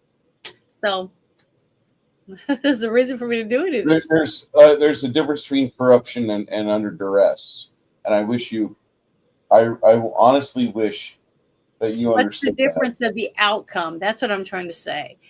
If I lie and get people hurt or killed because someone's got a gun to my daughter's head behind this fucking stupid curtain, okay, and then I lie and I say a bunch of shit, I am just as bad. Remember the night when I talked about that Sandusky guy raping that little boy in the shower, and the guy was testifying that they said, what did you see? And he said, I went down the stairs and I heard screaming and I ran down there and opened the door and I saw that 10-year-old boy being raped by that guy, that coach, right? Mm-hmm. And I said that guy that didn't do shit. And they asked him what he did. He said he just shut the door and he left. He left that 10-year-old boy screaming at the top of his lungs, being raped by that guy. He was just as culpable of raping that kid as the guy that was doing it. And I thought by me saying what I was saying every week about trying to vote the right people in office, to try to do all these different things in your city, in your town, to fight for the kids, to stop all this crime and to get decent judges and stuff. I thought I was making a difference, but I wasn't. I wasn't making any difference. All these people that's in this chat all thought I was a stupid ass because I believed in what I was saying, because I'm a dumbass, stupid dumbass that thought I believed in something which wasn't true, because they're all corrupt. They're all in on it. They're all in on it, and nothing I say is going to make any difference. And just people just tuned in to laugh at me because I'm a dumbass that believed in something bigger. I really believe that there was something good that could happen, but I honestly believe that Trump is a tool being used by God. Now, he's not able to do everything he wants to do. I believe he's under duress, but I believe that he's being used by God, and that's my faith. I don't have any faith in any man. I don't have any faith in any organization. I know my friends can only go so far, but I have faith in Christ. I am a Christian, and I live by spite. I'll do everything I can for what the people I love. And I really, like, you know, I've not been pushed far yet. I know that. But I've given up a lot of things in my life to have what I've got now. And I'm really happy at where I'm at. My biggest problem is that I'm having a hard time trying to explain duress. We had a presidential nominee that was shot at. it doesn't change anything. See what I'm Oh, saying? changed quite a bit. No, it Follow doesn't. me Because here. if he is selling out our country because of whatever duress that you say Sorry, he's been pulled under, out. if he's selling our country out and selling out innocent people, there's no difference between that. That's corruption. He's doing something to benefit himself and not others. That's corruption. So what difference does it make why he's doing it? He's doing it. There is no difference. So Well, that's what I'm saying. There's no difference. And if they're right, if the people in the chat are right about it, then I've been a dumbass for my whole life. But if they're wrong, I would appreciate them sending you a message to tell me that they said they were sorry, that they were wrong about that. I mean, that's all I want. That's all I'm asking. I honestly feel he's been under duress since the start of all this, and they're in January. I feel that in my bones, but I also feel that there's firewalls in place, and there's switches that get toggled if other things get toggled. If you follow what I'm saying, so if something happens to an individual over here, a lot of this comes out. And I think that's one of the things. There's a lot of stuff that's in play, and I wish I could I wish I could just wave a magic fucking wand, be like, all right, here's your Epstein list. All right, here's your video of Prince William and the fucking 17-year-old girl that You he's know had what's a relationship sad? with One since thing he I was am going to say about the Epstein stuff is all I hear is bitching and moaning about they want to see an Epstein list, but none of them are saying, let the victims have justice. See, I have been an advocate since I can remember for kids and women and boys and men that are raped against their will, taken against their will in another place and left for dead, strangled, have their heads almost cut off, things like that. Okay. That's what I mean, our first show that we did on Rumble together, that's what it was about. It was about the brothel with the 4 brothels with 10 and under in it being raped on a daily basis, and newborns being sold for $500,000 and have sex with them until they fell apart in their hands. Shit like that. Remember that? That's the kind of shit that sick people need to die for. They need to have to be decapitated, because that kind of shit's happening every day, way before Trump was even president, when we were talking about some of this stuff. Okay. And because that's important to me. But now I'm realizing that it doesn't matter how many people we arrest. It doesn't matter, because the big guys in charge don't give a shit. And they're going to just keep doing this stuff no matter what we do. So nobody's safe. Nothing's ever going to be good, because there's always going to be the bad guy that's going to kill and maim all the kids anyways. You know, half the people are going to die because they got a shot against their will. You know, I didn't. I was defiant. Just like I said, I'm defiant. I fight, but I know when I can't fight anymore. I know when it's a waste of my time. I'm not going to stand there and shoot a gun with no bullets in it. I mean, it's just stupid. I'm not going to stand there and do that. It's just a waste of my time. And it's a waste of my time to do the Friday Night Shit Show or do this show, because I'm talking about something that is never going to get better, because it's all corrupt. There is no fixing it. There's no way to get out of it. We're all drowning in it. We're all going to drown it until we die, and we're never going to get anything out of it, because it's never going to get better. It just changes hands from one person to the next, and the next person gets the stick up their ass, and then the next person takes the stick out and puts it up their own ass, and then the next person does the same thing. It's not going to change a damn thing. Nothing changes. It's all going to stay exactly the way it is. So, and I realize that now. So I'm not going to waste my time doing that. I'm taking money that I could be putting into my house and other things and paying to have this platform, just so I can have everyone that comes on my show stream to their own channel, you know, because I wanted to do that for people. I was trying to be a good person to make more people want to be involved and do this kind of stuff. Man, when I'm stupid, I just can't believe how stupid I am. It's shocking to me how dumb I am. I'm going to start at 22:55 with 6 Nations, 31 Kings. I'm just going to read comments here. Most people, thank you, 6 Nations. Most people live their whole lives without realizing they're stupid. You've never been stupid in our conversations, and that's a fact. You've always taken all the information you were given previously and made your conversations. That's how you go, Janet. Shadow and Sun, same time. Changes we want won't happen overnight. Travis, only Jesus can save us. Mm-hmm. Shadow and Sun, why would they try to kill him if he was on their side? They wouldn't have to kill him. God would not spare him if he was. Travis says, I never said quit. I just walked in the room. I believed in it too. I voted for him 3 times since Cotton Ministries. Tommy walks in. Exactly, Travis, says Shadow and Sun. Only Jesus can save us. Greetings, Tommy. And the Guinea Pig Collection says, hey, Tommy, Cotton Ministry. Hey, Tommy. Tommy says, sup, Cotton? I've said never trust a suit, says Tommy. Cotton Ministries. No one came in to laugh. They tune in because you're honest and have a good heart. I felt stupid and angry too. Honest, because that's what I really believed. You're that's how honest. Pathetic it is.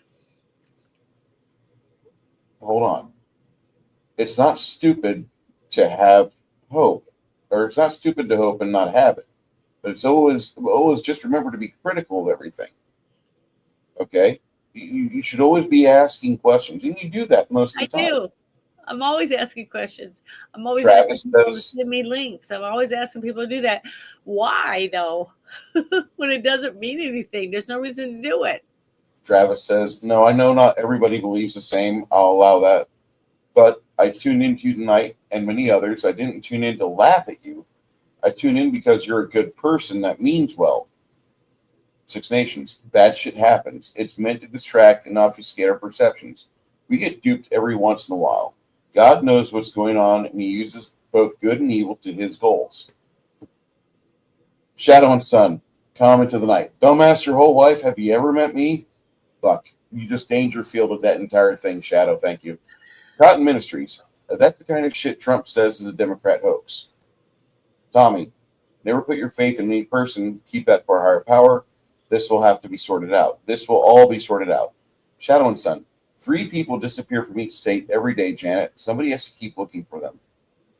Shadow and Sun. Exactly. Six Nations. Shadow and Sun. This is where you're wrong, Janet. God will fix this, but in his own good time. That's the thing.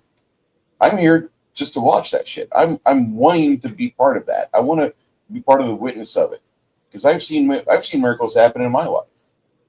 So I know for a fact they are a constant in our reality. I'll be more than happy to watch more. Cotton Ministry says black pill's a tough one to swallow. Six Nations has been there and done that. Part of my journey of personal growth. I got seriously black pilled 10 years ago. Cotton Ministries adds to be Wait a completely. minute. Who said that? Six Nations. Part of my journey of personal growth. Six Nations says that he was black-pilled 10 years ago. Okay. So Six Nations, do you believe that Trump's corrupt and that he's just doing what he's told by the Mossad? I'm going to see what he says. I want to see what his answer is. Because if that's true, we're going to just, why? I just don't understand why we went from Biden to Trump when there's no difference. You know what I mean? Why give people hope to think that there's going to be something better when there's never going to be anything better? We're just going to go from hating black people, hating Mexicans, hating illegals, hating women, hating men with boobs, hating this, hating that, and no matter what I say or do, it's not going to make any difference because it's supposed to happen this way. You see, it's all corrupt, it's all fake, it's all a show just to get people riled up, get people to take pills, get people to shoot up, get people to jump out of windows, get people to kill their husband, get people to kill their wife, get people to kill their kids, get people to do all this shit. So there's no matter what I say or do, it's not going to make any difference for anyone because it's already set in motion and they're all corrupt. See that's what I'm trying to say. At least I can pull away and just take care of my chickens and not worry about it instead of wasting everybody's time thinking I'm making a difference when I now realize I can't make a difference because it's already set in motion. It's already corrupt. There's nothing I can do and I'm just wasting my time. That's all I'm saying. I still believe in God. I still love my family. I still love my sisters. I still love who I am. I just wish I wasn't so dumb to have believed for all this time that there could be a change, that there was only a few people in government that were bad, that most people were good, and that if we could just get the right people in government, we could make a difference. But we can't because it's all corrupt. Just like Papa Cotton and the rest of them were saying, they're all owned by the Mossad, so it's not going to make any difference no matter who we put in office because they're all going to be threatened, they're all going to be corrupted. So why waste my time trying to fix it or get other people to fix it? That's what I'm trying to find out. Just about 30 minutes ago, Connell was screaming in my Discord to bring him in on this stream. And I didn't he can know join if he wants. I'll put anybody in here. I don't care. I'll put whoever, anybody. Any of you guys want to say something, I'll let you talk. I don't care. I'll add you. What I got to lose? Nothing. Well, I would prefer. I would. I honestly, like whatever you want to consider being Mossad or the federal. Honestly, what have I said tonight that I haven't already told you before? We've talked many, many times in private that other people didn't know. So what have I lied about? You've never been dishonest with me. That's one of the big reasons why I trust you with everything I do. But I know try for a really fact- hard to be a good person and to be honest, to tell the truth, to make a difference for people. And I'm sorry if you guys get pissed off that I finally realized that all this shit means nothing. So why waste my time doing it? Why spend $300 and something a month or a year to do these shows when it means nothing?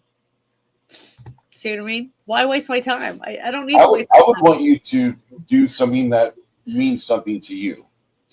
And that means, Janet, just being a good person. I'm That not going means, to sit and crochet on camera because that's stupid. I'm not going to sew on camera. Janet, Do all Janet, those Janet. things.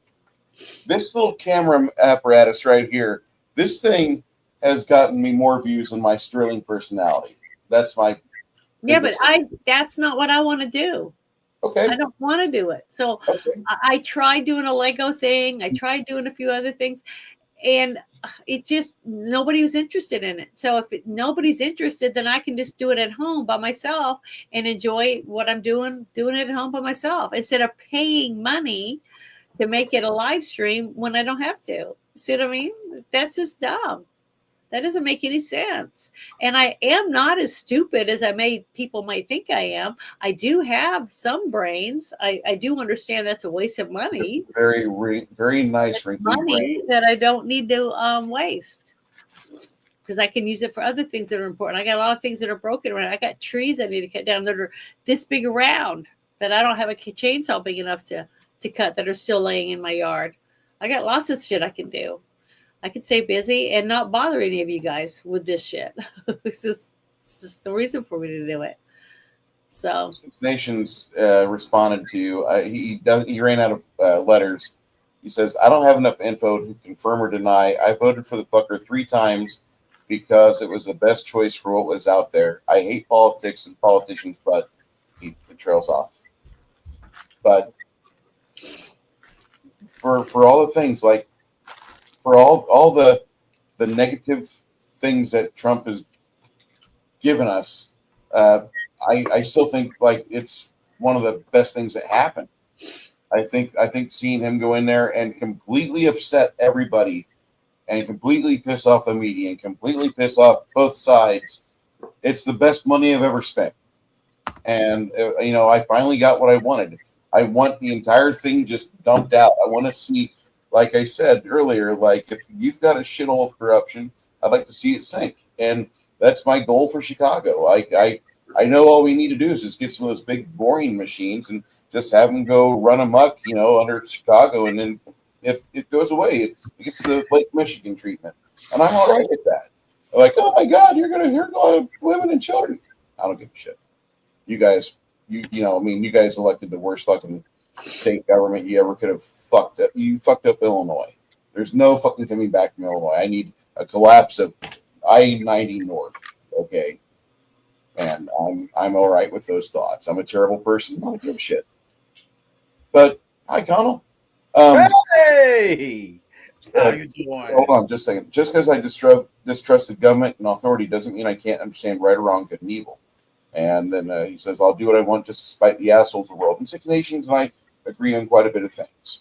And Janet, I think there is a way for you to make some serious money, but it involves you getting a couple of axes because you're going to split partly. I don't want to do that either. Oh, please. Mhm.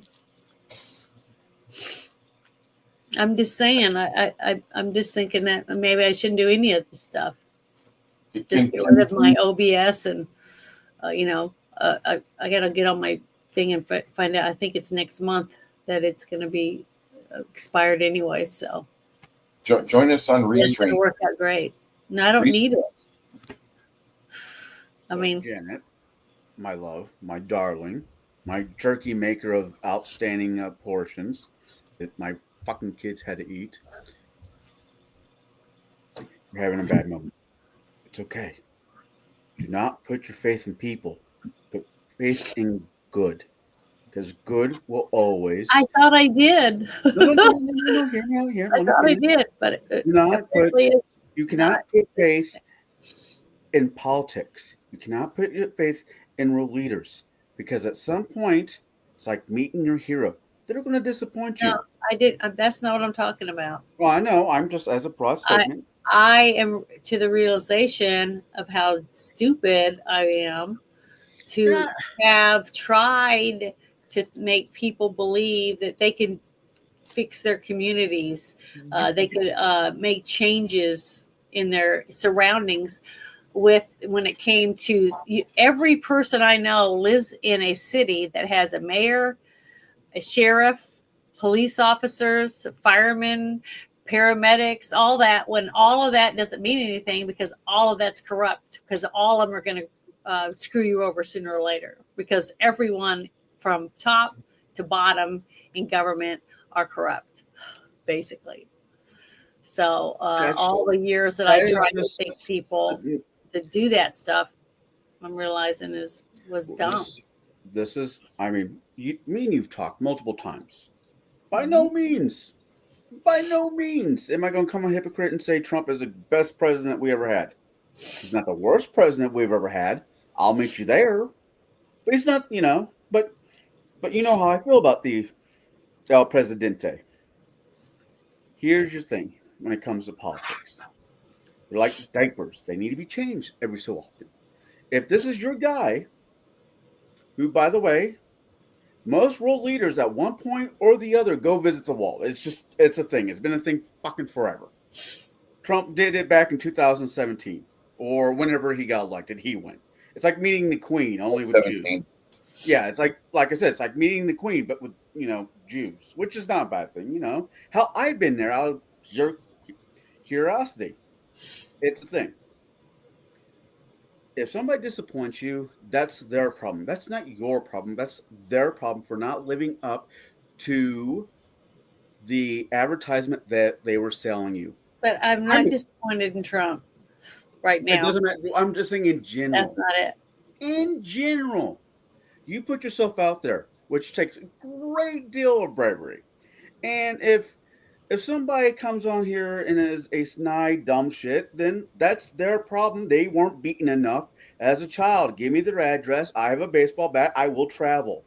I will teach common sense by battery.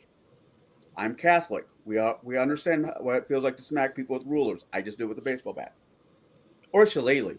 Janet, would you like to watch me beat somebody up with a shillelagh? I bet you would. I would. No. I know Bruce would.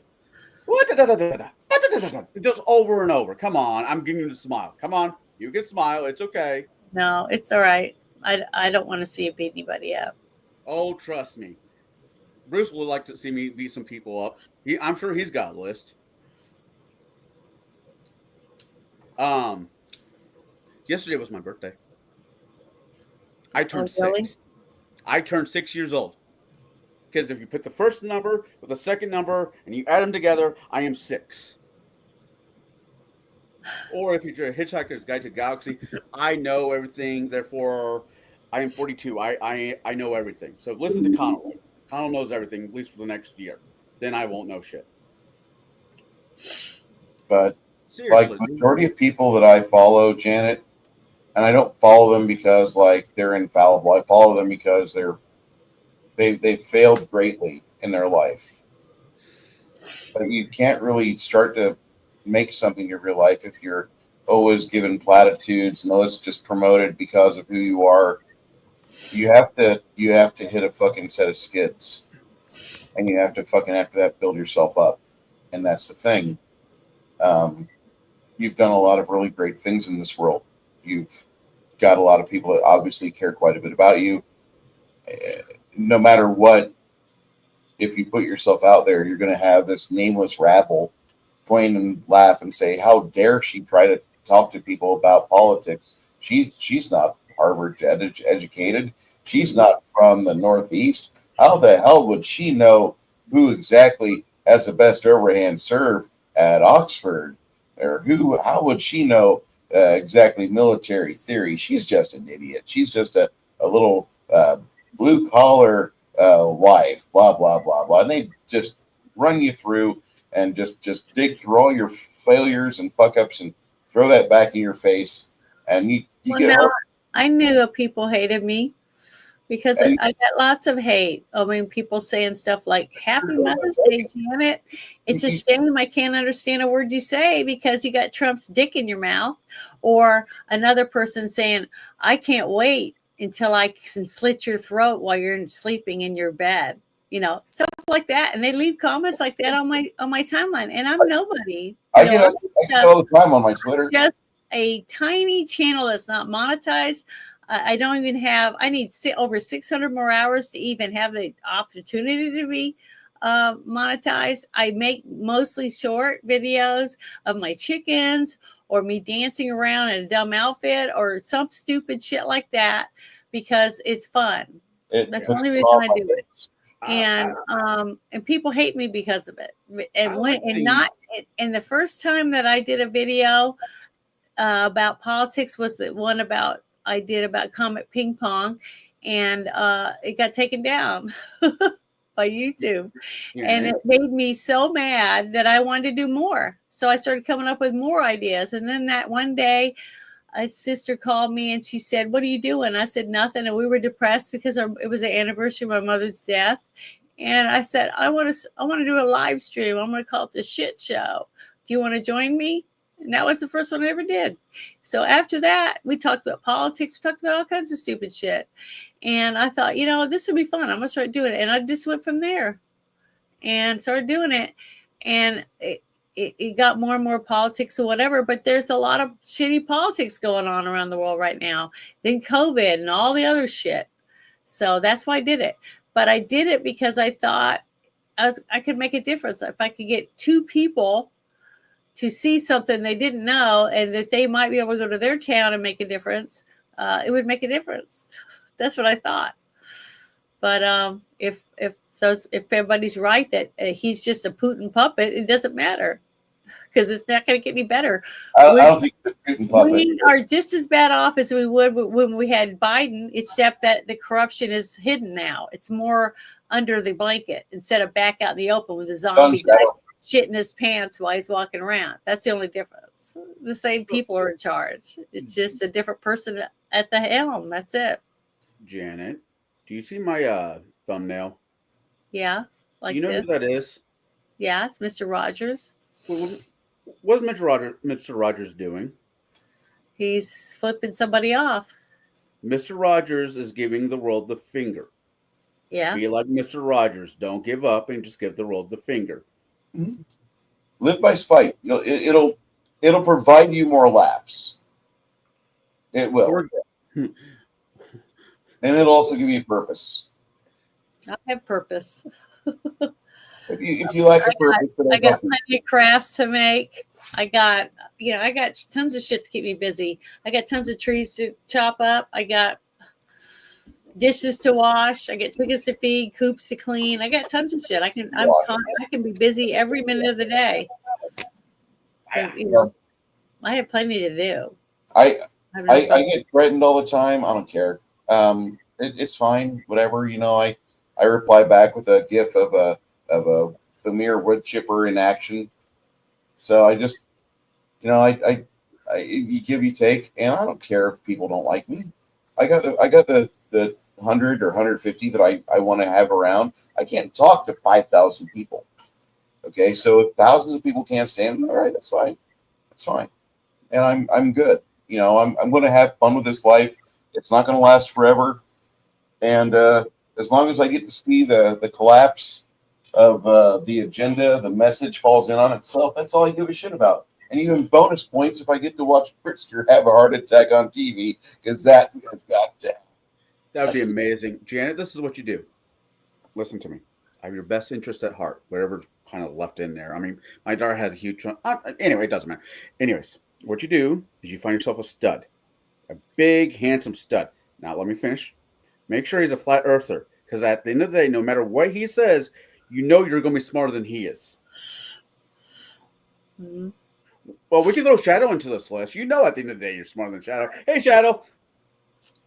What's happening, little brother? Listen, I say this when I'm cooking.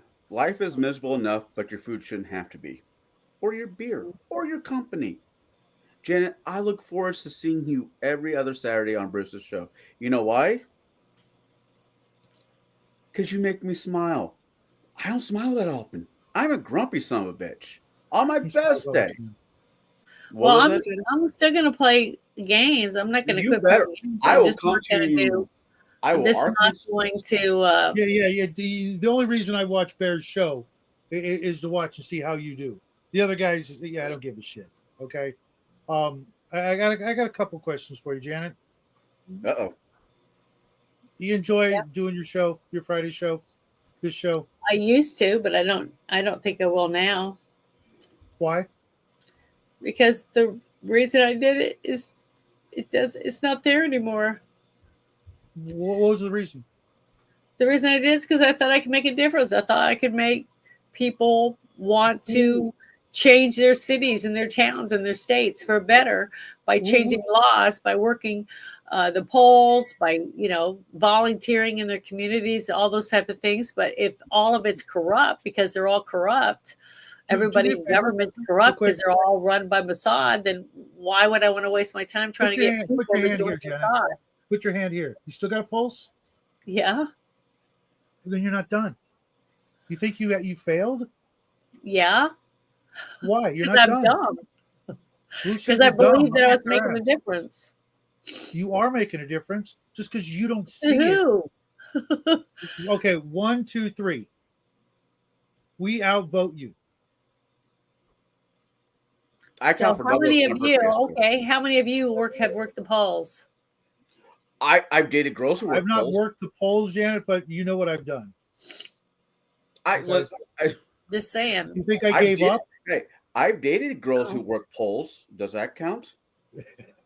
Nice. Yeah, maybe I guess. I'm too old to do what I used to do, but that doesn't mean I don't still try. Okay, maybe I can't go. So you think it makes a difference? I know it does. Why? Your vote. Because I believe your in God. vote is your voice to yell God into the put you here void. for a reason. You think Voting he's giving is up one of on the you? most. No, Voting is- I as of today, I still believe that Trump is good. I just said that by the end of the year, if someone hasn't been arrested or things aren't changing, then and that means that Shadow and not Shadow, Cotton and them are right that he's owned by Mossad and it's not going to make any difference anyways. Which What if he cotton is? are we That- talking that- about? no, Cotton no, no, no, Ministry no. or whatever, or cotton? That doesn't mean that. When do you get to write the rules? I never said I could write them. No, I but you're want saying that if people- it doesn't happen on your timeline, what if it No, happens the day after? I said if because I believe, and I've said it many times already to many people, that if we don't arrest somebody for some of this corruption for the 2020 election or for any of the stuff, that we're not going to win enough seats in 2026 to make a difference. And we already have so many rhinos in there now. They're not doing shit now. He already has enough people, but they're not getting his judges in or anything. So nothing's going to change. It's been almost 10 months and he hasn't even got all his people in there yet. Very few Let me ask historically. you another question. Shall let me get this out real quick. Very few presidents within the first 10 years are able to get anything out. And this is a second term granted. You have to look at the history of the process. Like him, hate him, or otherwise, things take time. No matter what. Sometimes things don't go in order until the next But you president. can say that every day and people are still demanding.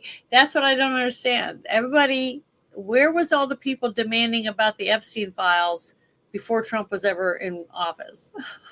This time. Okay. They weren't. But as soon as he's in office, because he said he was going to release the files, because before he was there to see what was there, he thought there were files. He thought there was more than there was. But then they're There finding out is. that There's there fucking footage. Bundy won't I didn't release say there wasn't. I didn't say there wasn't. What I said is Trump said things And now people blame Trump because now he's a pedophile. He's diddling kids. He's doing all this stuff. And that's why they're not releasing this stuff. Have you seen his wife?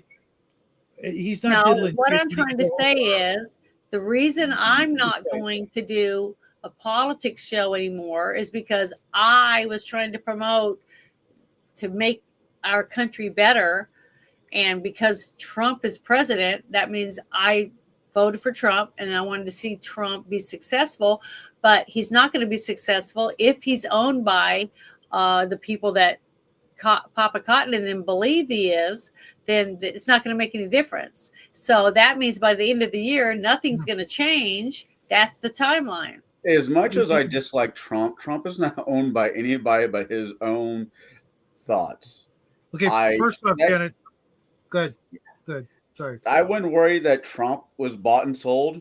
I'd worry maybe the next guy would be bought and sold. He's one of the few candidates that we've ever had that said "fuck you" to the system.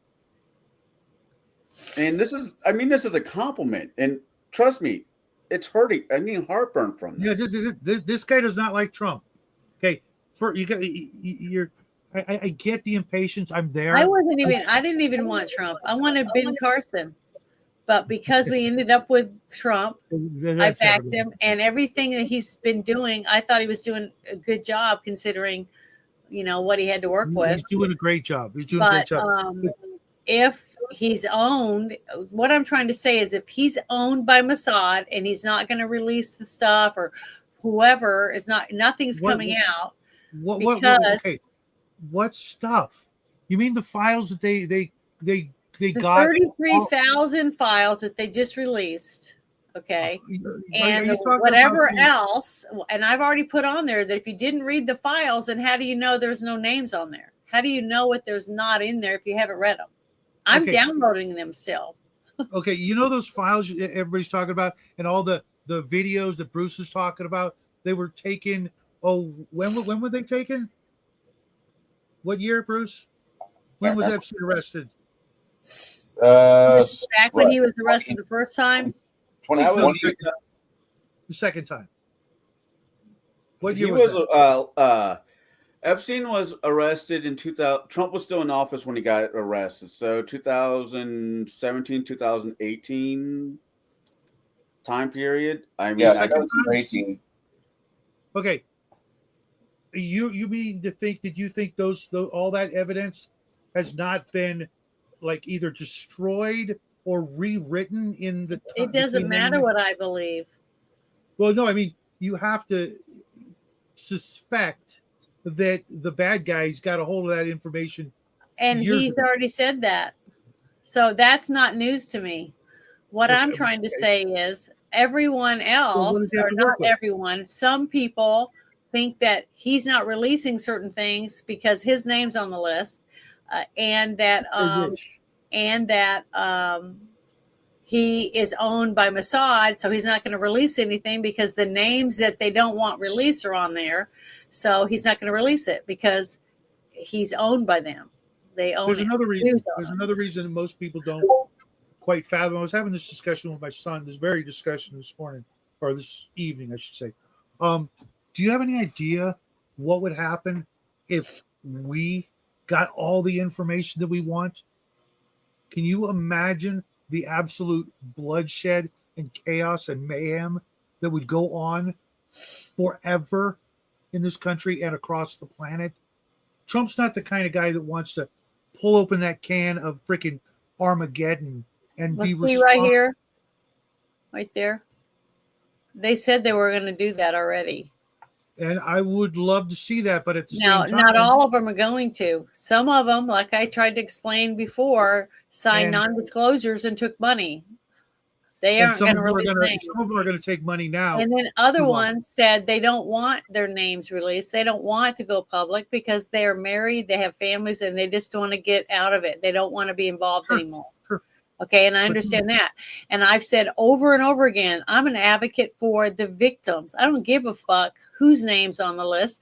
I don't give a shit about any of that. The only ones that should get with justice are the victims.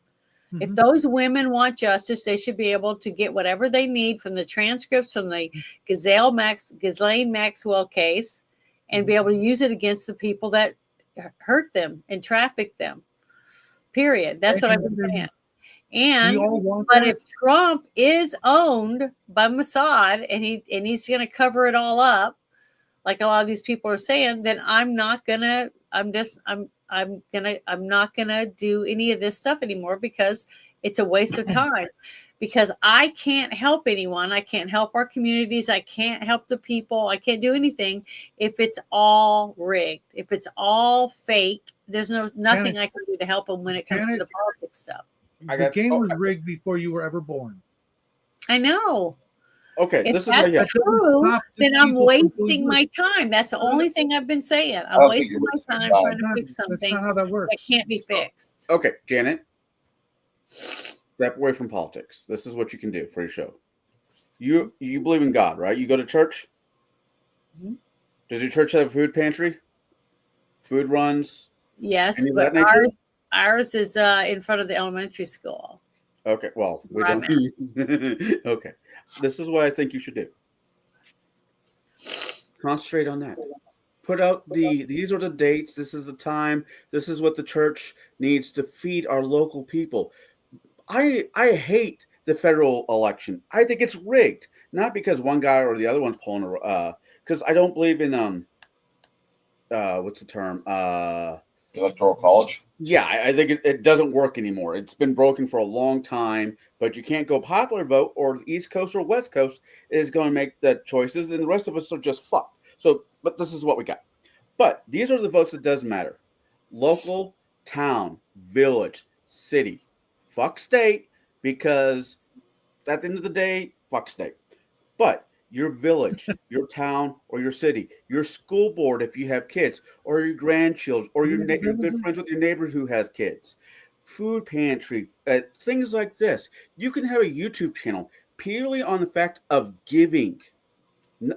If you're burnt out on politics, then you're burnt out on politics. I completely understand it. I hang out with this guy. I'm not burned out on politics. I just don't want to push people to do stuff when there is no reason to do it because it's all corrupt. Then I you want let Satan people win. to feel good about what they're doing. I want people to feel good that they're helping people and helping their community. But if they're helping a criminal get more money or get a better job or move up in ranks, I tend to agree with. I'm no better than the criminals. I tend to agree with the grandpa. I tend to agree with my grandpa when he said, "No honest man ever made $1 million." And I'm never going to be a millionaire, so I don't care. I mean, bought a this lottery. shirt that I'm wearing, how easy it is I to bought make this $1 shirt for $3 at a thrift store, Honestly. so That's a beautiful I'm not cloth. ashamed.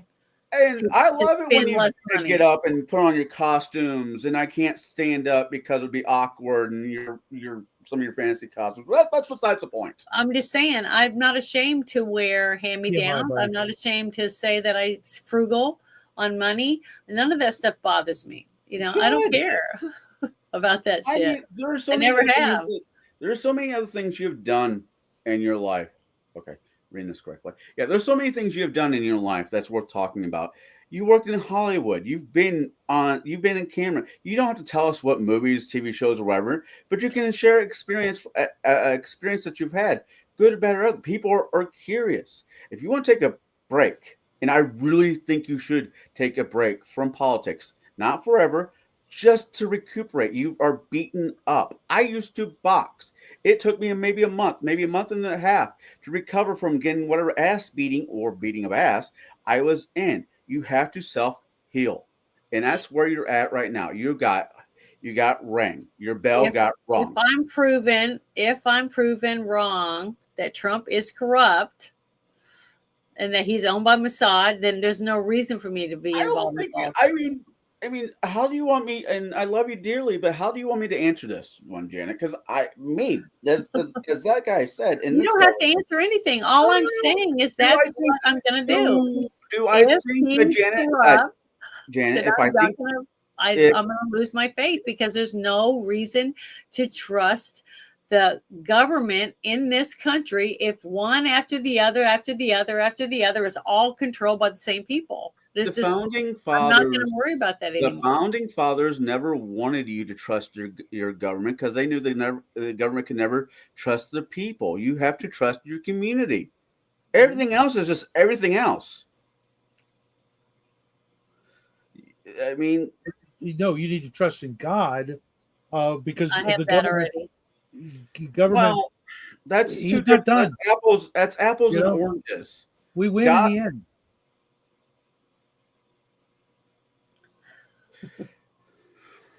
And giving up, it's not that, giving that's up. all I'm it not takes giving for you to up. move I'm forward. just saying I'm not going to do it live anymore. I'm just not going to. There's just no reason to do it. I don't feel comfortable telling people and sharing my feelings about getting people wanting to do stuff, to trust someone and to follow someone and try to help their state or whatever because of something I've said. And then they find out that the person that they were helping is a corrupt piece of shit, and it's all on me because I talked them into doing something. That's Nothing what is I'm on pretty sure you. that's never happened. That's not going. No, It not doesn't work yet. that way. But Hold on. if what they're saying about Trump is true, then that means I am doing it. I've been doing it. I've been promoting it. No, that's not you. You're not talking to children. You're not leading children into whatever situation. You're talking to. Well, Hear me out. Let me finish. You're talking to adults, and if adults don't have again, the competent ability to find out for themselves, trust. Trust but verify is a very important statement. Trust but I verify. know, but I'm an adult and I'm still naive to a lot of stupid shit. Do you know what? Yeah, no. Do you All know of what? us are childlike in some manner because that just means because we're not knowledgeable the about guy things. surrounded by toys? No, not me. No. It's not like you don't know Me what. too. I got toys all over my office. Hey, it's Wolverine. It's not like somebody's giving you crap for not knowing what a Chicago top hat is. I still don't know what that is. You're better off for that. But that's not what I mean. I mean, it's good to be naive. Not understanding that. I almost killed Bruce. I just want you to know that I almost killed Bruce with that one. It's good to be naive. Ignorance is bliss. And if you're thinking that, and I was blissful because I was ignorant. And if that's true, it's going to be. I'm even going to be more devastated when the truth comes out. If it does come out and they have proof on it. That he's owned by Mossad. He's not owned by Mossad. He's owned by his pecker and his wallet. Jews or whoever. And then I say stuff like, well, Jesus was a Jew. And then they'll say, well, it's different kind of Jew. And it's the same damn thing. It's his religion. Okay, so let's go back to there was a comedy bit where they said the Romans, they loved Jesus' parlor tricks. Wow, water to wine, that's awesome. You know who love this? Those guys over there in Jerusalem. They're always hard up for a party. And the Jerusalems did not find Jesus amusing. They executed him. He was killed by his own people. They forced Pontius Pilate to find him guilty. I know about the Passion of the Christ. But that's a Pilate, the entire time he's there, he's like, why is this guy on trial? He doesn't seem like a bad individual. What the fuck is the problem? And that was the entire thing. Like they fucking muscled his ass over, put him on trial, and that's what happened. He was put to death by his own, and they've never appreciated him. Did I ever, Janet? I know Bruce has heard this theory. I know Shadow has, and I'm gonna be the bad guy tonight. Have I ever told you my theory about God being a special ed teacher? So there's only one God. There's only one God. But he realized his children were retarded. Have you met that guy over there? And that guy? Guilty as charged. And this guy? And some of your chat? We're all slightly retarded in our own way. So God realized his children are retarded. I'm a happy retard. So with that being I left said, my helmet downstairs. God broke himself into every kind of spectrum you could think of to teach his children to love God. So God, doing this, became a special ed teacher. Now, do not put faith in politicians. Put faith in God. And God, love it. Shadow. It's not Satan. It's Lucifer. Lucifer is a king. Satan is a duke. Come on. If you're going to say this stuff, at least get the people right in the right fucking order. Anyways, you're having Just tonight's goal wasn't to hurt you. It wasn't meant to just drop the whole fucking red pill, black pill shit on you and make it to where you want to fucking stop doing the things that you seem to enjoy very much, which I thought you were doing really good at. And many of the people in the chat and here in the panel believe me. Janet, Yeah, that baffles me. Jan, That I baffles want you. me. I want you to help me talk to people who made hundreds of beavers into making a sequel. That's my plan. I want to do with Janet. Janet knows people. Bear won't listen to me. Help you with that. Come on, Hundreds of Beavers is a great Christian show. Oh, and there's no porn. It's not porn. It's not porn. That's true. It's not porn. It's a snuff film. It's a furry snuff film. I'll give you that, but it's not porn. Bad. It's a bad movie. Was it a Canadian version of 101 Dalmatians? Not that I could tell. Bad. That's I've why I never didn't seen want it, to I've watch never it. heard of it. I said I'm going to take my trip and you guys review this movie. Oh, and come enjoy on. yourselves. And you had fun, didn't you? It was a great I movie. told ya. There was no nudity. It was about a bonding between a father and his daughter and a budding love between a hunter and the merchant's daughter. I mean, it was Shakespearean at best. Yeah. Okay, I'm going to burn in hell for that Still, one. I'm still not gonna watch it. Still not going to watch it. All right. Well, if we can't get a sequel, then we need to get a third one on Boondock Saints so you can get your crush back on the big screen. That might be all right. You're I just right. want to see new movies. I do too. Wait, you said new movies. My bad. I don't. I thought you said you wanted to see I'm with new Bruce. movies. I haven't seen a good movie. There's only one movie this year. New movies I haven't seen before. There's only one movie this year that came out that I want to see, and that's Nobody 2. Everything else will eventually cross my path, and I probably won't be that impressed I by haven't it. seen Ice Pirates, for Christ's sake. You haven't seen Ice Pirates yet? No, I never watch TV or movies. I'm too busy doing stuff or watching you people. I don't watch TV. TV at all. Iranians. I want to see years. I want to see the Toxic Avenger. Which one? 84 or the new one? I want to see the old one and the new one. I want to see Nobody 2. I want to see. Hold on. There's another one. I want to see Caught Stealing with the guy who played Elvis. There's The Roses. That's loosely based off the War of the Roses with Danny DeVito and Michael. You've never seen Michael Douglas and Danny DeVito in War of the Roses? No. Oh It's my a great God. divorce movie, though. It is Yeah, the best. it's- It is the it's- best it- divorce movie. Yeah, I was very angry when I was done watching that. How about Janet? Let's watch Kick Mama Off the Train or Throw Mama Off the Train. Throw Mama Off the That Train. was not bad. That one's not bad. And Ramsey sells it. Or we can act like we can watch Misery and act that it's Biden getting his knees broke. Oof, no. Hey, Janet, I was just thinking. I got a question. Okay, when you started doing YouTube and stuff, I remember when you were just doing your own thing and Bruce had just met you, right? You remember how many subscribers you were at? You feel like right when you met Bruce? Probably about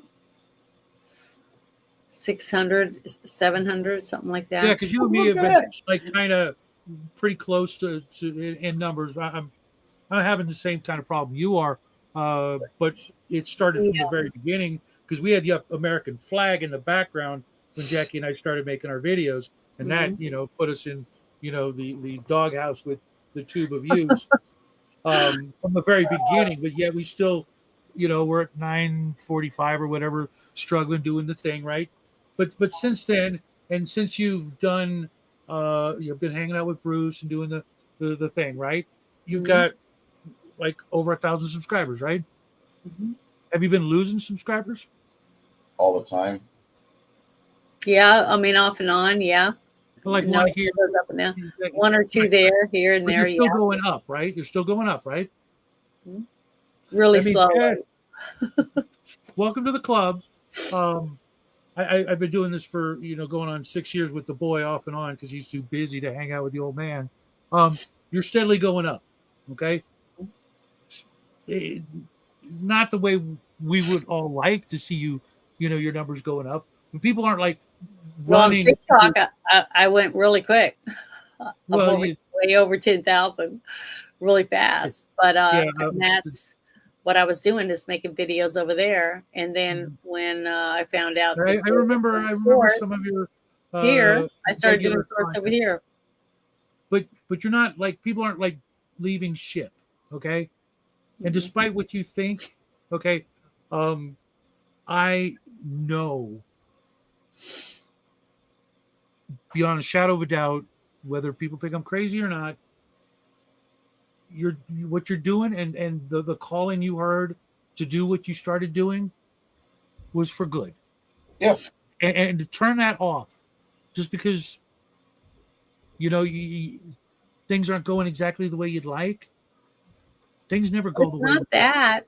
That's not it either. It's No, just that it is. You think that if Papa Cotton and the other few that said that they think that Trump is owned by Mossad and that's why he's not going to release any of this stuff and he's never going to be truthful, whatever, he's not going to release stuff because of who he owns them, then that means me promoting trying to fix our government and get better people like Trump in there, right? That I still believe, because I haven't been proven wrong yet. But when I'm proven wrong, that I put my faith in the wrong hands and trusted that our government was going to get better, then I'm not going to make any more. I'm not going to work the polls. I'm not going to do any of this stuff anymore to promote any of that.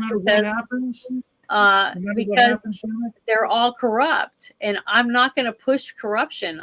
That'd be like me going and selling Satan's Bible on the street. See, you're looking at it from you're looking at it from a very weird place for me to try to understand, because no matter what happens, good or bad, horrific or wonderful, it's all part of God's plan. He knows exactly what's going to happen, and everything, no matter how sucky it is all part of that plan. We have to go through this thing called life, and we have to suffer through a whole lot of ugly crap to get to that end result. Okay? Good or bad. But he already knew about it before we were born. He knew what was going to happen. He knew he was going to turn that bullet away from Trump for a reason. We can't understand the reasons. There's so many moving parts, quadrillions of moving parts going on right now, just in any one 10-foot by 10-foot area of space. He's aware of every molecule, and he's completely in control. It may suck, it may hurt, may break us, but it's all part of the plan. And giving up is... But I'm not giving up. I'm not quitting. I'm still going to be me. I'm still going to go to Arkansas Comic Con. I'm still going to go to HorrorCon. I'm still going to do all that. I'm just not going to do it on here. I'm just not going to put it on YouTube anymore. I'm just going to stop doing that and influencing other people to do something because I thought it was a good idea. So, does that make any sense? It was a good idea. It was a fantastic idea, and you were meant to do those things. Mm-hmm. But I personally, and I think everybody else here would agree with me, think that continuing to do that, no matter what, to stand up tall and still keep doing those things, still trying to help people, still trying to encourage people to do the right thing, even if it fails every time. That's the battle we have to face. That's the battle we have to fight, even when we know we're going to lose. That's what makes us good people. If we only fought the fights honestly, listen for a second. If you knew that when you met someone, okay, let's say you met someone, you're young and you fall in love, right? You're madly in love and you can't stop thinking about that person. You want to spend the rest of your life with them. At least you think you do in your heart. But then you have a vision and it tells you shows you the future, that this person's going to cheat on you. They're going to lie to you. They're going to drain your bank account. They're going to do all these things. That's and then never you're given the option to either stay with them and just take what you get with them because you love them, or you can end it right now and go somewhere else and find the other. Well, Which would you do? Well, you have to understand. You have to understand. Love is not. Love Just like is not. you said, you would take the bullet. Just remember how you said you'd make them kill you. I would stick with them. I don't give up. Now, see, I would do the same thing. See, I would stay with the person that I love, thinking that I could still fix it. That I would, now that I know the future, that maybe I could cook better, make myself prettier, do more That's things to make impossible. myself better, to maybe they won't do the things that they end up doing. And even if they did do it, then I would say, well, it just wasn't what they wanted. They really didn't love me. There is okay. Two things, and I'm gonna be. Okay, two things. Love is not blind; it's mildly retarded. Let's be honest. I've been married. I've been married. I got to question things. Second of all, if they go out, blow your money, cheat on you, that's not a reflection on you. That's a reflection on their smallness. You cut bait and you move on. You deserve to be happy. You don't stick around and be that person ATM or somebody warms his bed until he gets bored and finds somebody else. I don't know. There's just saying about crazy. But it happens every day. Happens to millions of people every single day, yet they stay because either they don't have the money to leave, or they feel like that no one's going to want them. Because if that guy didn't, and as terrible and horrible that person is, he didn't want you, why would someone else? You see what I mean? So you think those things. No, trust me.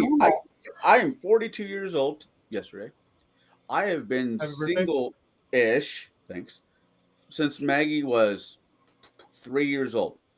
Mm-hmm. I chase after women that I'm crazily in love with somebody that I shouldn't be, but the heart wants what the heart wants. Mm-hmm. We always want what we can't have. Oh, trust me. Anyhow, but you don't give up. If that doesn't work with this person, you find somebody else. There's always somebody you can else. look. That doesn't mean you're gonna find somebody. Oh yes. Hey, my goal when it comes to dating is if I can make you laugh, I got my foot in the door. I am 5'9". Parts of my teeth are missing because of my knee giving out and other reasons. I am fat. I am moody. I am loudmouth. I hang out with Bruce. Wait, that's not. Anyways, but I'm not gonna give up on finding anybody.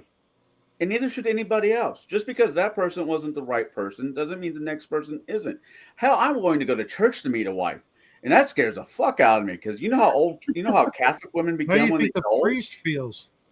I mean, if I was in Arkansas and you kept feeding me, Jenna, I'd be in trouble. Well, you'd be in trouble, but I'd definitely be in trouble. Well, I can cook a few things. And I did a lot of things. I'm sure that a cock wouldn't be the only thing you'd be hitting with a 2x4 if you kept feeding me. Jesus. But yeah, that's it. That's all I'm saying is that I don't want to feel guilty that I'm getting people to be in the matrix when I know the matrix is rigged. Does that make any sense? Am I not making any sense? It makes sense, but you have to realize as a person, the game is already rigged.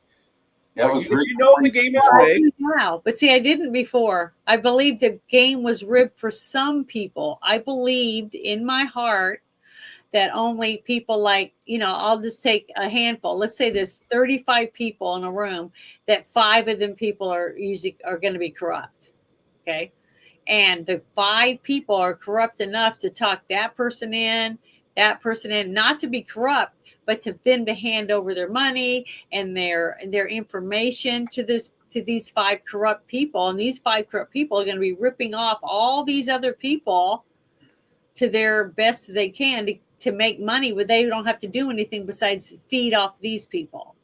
And these people are working hard and trying to be good people, not realizing they're being sucked dry by these 5. Okay. And that's where I was at. I'm in a position where I believe I believed that most people are good. They're like me. They're working, they're paying taxes, they're doing all the things that they feel that they're supposed to do or See, want in that's their life because they want a better life. But that's there's wrong. a few people above us that are sucking us dry. And now I'm finding out the person that I've been promoting to everybody else is, I don't know yet. I'm still waiting. I said I'd give him to the end of the year to see if he gets any of these things taken care of. And if he does, even if it's just one of the things, I'm still going to believe in him, because as far as I am right now, I still believe in him, even though it hurts to think that I could be wrong and that I am dragging other people along with me with ball and chain to believe the same naive point of view that I have. That's what bothers me. That if I'm dragging people along like a ball and chain and getting them to be as naive and dumb towards these politics as I am, then I'm just as bad as the 5 people I was just telling you about, that sucking all these people dry and using them to get what they want. And they're all clueless because they think these 5 guys are their friends, even though the whole time they've been with them, they've been stealing from them, lying behind their back, keeping them from moving up at work, all those things. Because I've seen all of that happen. I've seen people do it. And usually I'm the one that goes to tell them, so-and-so is sleeping with your husband, or so-and-so is stealing from you. Okay, Or Jen. so-and-so is doing that. You I'm might the have- one. And then they all hated me because I was the one that went to them and told them the truth. Then when they found out a couple years later that I was telling them the truth, they finally came and apologized to me and said that they wish they'd listened to me. And that happens to me a lot. Here's So, the thing. Here's I the don't thing. give up. I'm Here's just the- not going to push that anymore. Here's the thing, Janet. You might have 30 people. You might have 5 me's. I mean, 5 corrupt people. Wrong. But it takes one person to change the tide. It takes one. For evil to win, a good person needs to step aside. If you don't step aside, evil cannot win. What was that movie, 8 Angry Men? That's a perfect example of 12. 12? Yeah, exactly. Yeah, 12. 12. That's a great example of one person pushing against the tide to make sure an innocent man is not crucified. If you want, you're not going to walk away pretty from this fight. You're going to have your scars. You're going to have your lashes. No one walks away pretty from this. But if you take it upon yourself to be that person, fuck the 5 or whatever corrupted people. You are in a better standing than most people. I feel like I'm getting diabetes. I'm being incredibly sweet. I just, yeah. Yeah, well, I want to just interject one little thing. Janet, you say you're a Christian, right? Mm-hmm. I am. Does the Bible tell us we're all great people or even good people? No. No, we're all sinners. We all make mistakes. I'm Mel. I'm not a good person. I'm not a great person. So why I'm would an you? okay person.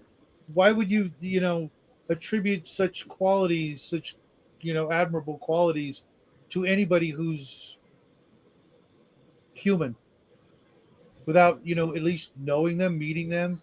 You see them on TV, you hear them on the radio or whatever, but until you meet these people and spend some time with them, Yeah. they're just images on a screen, Mm-hmm. and the bad guy, the big bad guy, he really wants you to stop being the point of light that we all see on Fridays. Well, maybe. I mean, it's what I'm saying. I don't know until I find out. But you're putting like a True. you're telling God, hurry up and show me. No, You know I'm what I not. mean? I said I'm giving him Trump. Well- I'm giving Trump until the end of the year. But Trump can't hear you. It doesn't maybe- matter. His actions each day so far have not let me down. Other people said they gave up on him after 3 months. I said I'm going to give him to the end of the year to get one person arrested. One person. That's all I'm looking for, because if he can arrest his people, and like I said, it's all the people that he has underneath. him. You know, like if Tulsi Gabbard, all of them are doing, I think, great jobs. They're all doing the jobs that Pam I Bondi feel needs to Trump picked to put in there. Now, Pam Bondi's doing something right, or Trump wouldn't keep her. So I have to trust Trump. That was part of the conversation I was having with Jackie today. Yeah. Okay, we're most of us here and folks in the chat as well are in a lot of cases we have a better feel of the pulse of America than he does. He has no clue how pissed off we are. He has no clue. Nobody is telling him, you know. And when people ask, you know, about the files, his brain is thinking, I've already told you I didn't do anything. He's not thinking about the victims or the other people.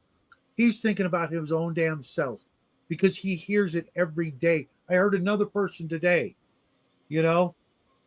Were you on Epstein Island? Are you on the list? Were you banging little kids? He's like, how many times do I got to tell you? Okay, that's how he's thinking. He's not thinking, oh my God, the entire country is pissed off because I can't get these people arrested because all the information in the files has been corrupted years ago. So we have no idea who to arrest. You know, even if the that's why I've said all along that it has to be the victims. But even the victims can be. You could literally find an actress. Yeah, but see, the thing is, if the victims come forward with the testimony that they gave in the Ghislaine Maxwell case, right? You think more than testimony, though. Yeah, you but can lie all day. It doesn't matter. It's been proven in court, and it put Ghislaine Maxwell in prison. So there's evidence there. Okay, it's already been proven in court, and she's in prison. So people went to prison with this evidence. Give that evidence to the victims. Let them use it in their court cases against the people they bring forward, right? Somebody's going to go to jail. And the victims get justice. And the rest of us should keep our ass out of it because it's not my fight. I'm supporting the victims to get the rights to fight for their right to get justice. That's all I want. And that's what all of us want. I'm just worried. But all I'm that seeing all is of that people could be whining that they want to see something that has nothing to do with them. It has to do with the victims. If the people were bitching and saying, I want the victims to have their day in court, then I wouldn't be upset about it because that's all I want. Can't force the victim. I wasn't raped by these guys. It's tricky. I gotta get going, guys. I'm gonna fall asleep. You guys keep talking. I'm gonna be on stream tomorrow, and if we want to revisit this and go deeper, we can. If I end up dead, I need to go to bed myself. If I end up, I can't breathe, and I just need to get some sleep so I can get up. Will you do early. me that favor before you crash out? If I can, before I sneeze my head off. Yeah. Just give it a try. Do what? Just give it a try. Give what a try? Pray before you go to bed. Oh, yes, I will. I do pray every night and in the morning and sometimes in the afternoon. Well, the rest of us will probably do the same thing.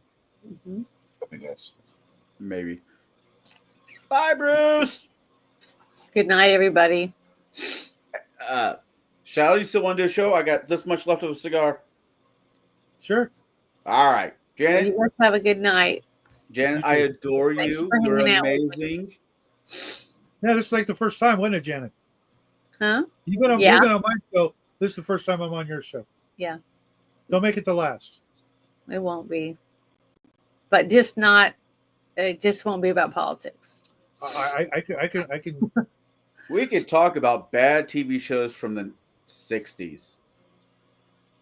Mm-hmm. We could talk about Gilligan's Island. Yeah, that's a good one. I like Gilligan's Island. All right. You get some sleep. Hopefully you feel better. And remember, you're adored. You are loved. And everybody else can go fuck themselves. Yeah, and the thing is that it just I hope I'm right about Trump. That's all. Because if I'm not, then I'm worried about where our country's going to be. That's But you more should than do that fair. even if you are right. So But- I'm already worried. That's one of the things I'm worried about my country. Well, As an Air that Force comes with brat. being a parent. We just have different things to worry about than our parents. Yeah, a lot different. But you guys have a wonderful evening, and hope you guys have a great weekend that's coming up, starting from tomorrow, Friday. Absolutely. Absolutely. Right.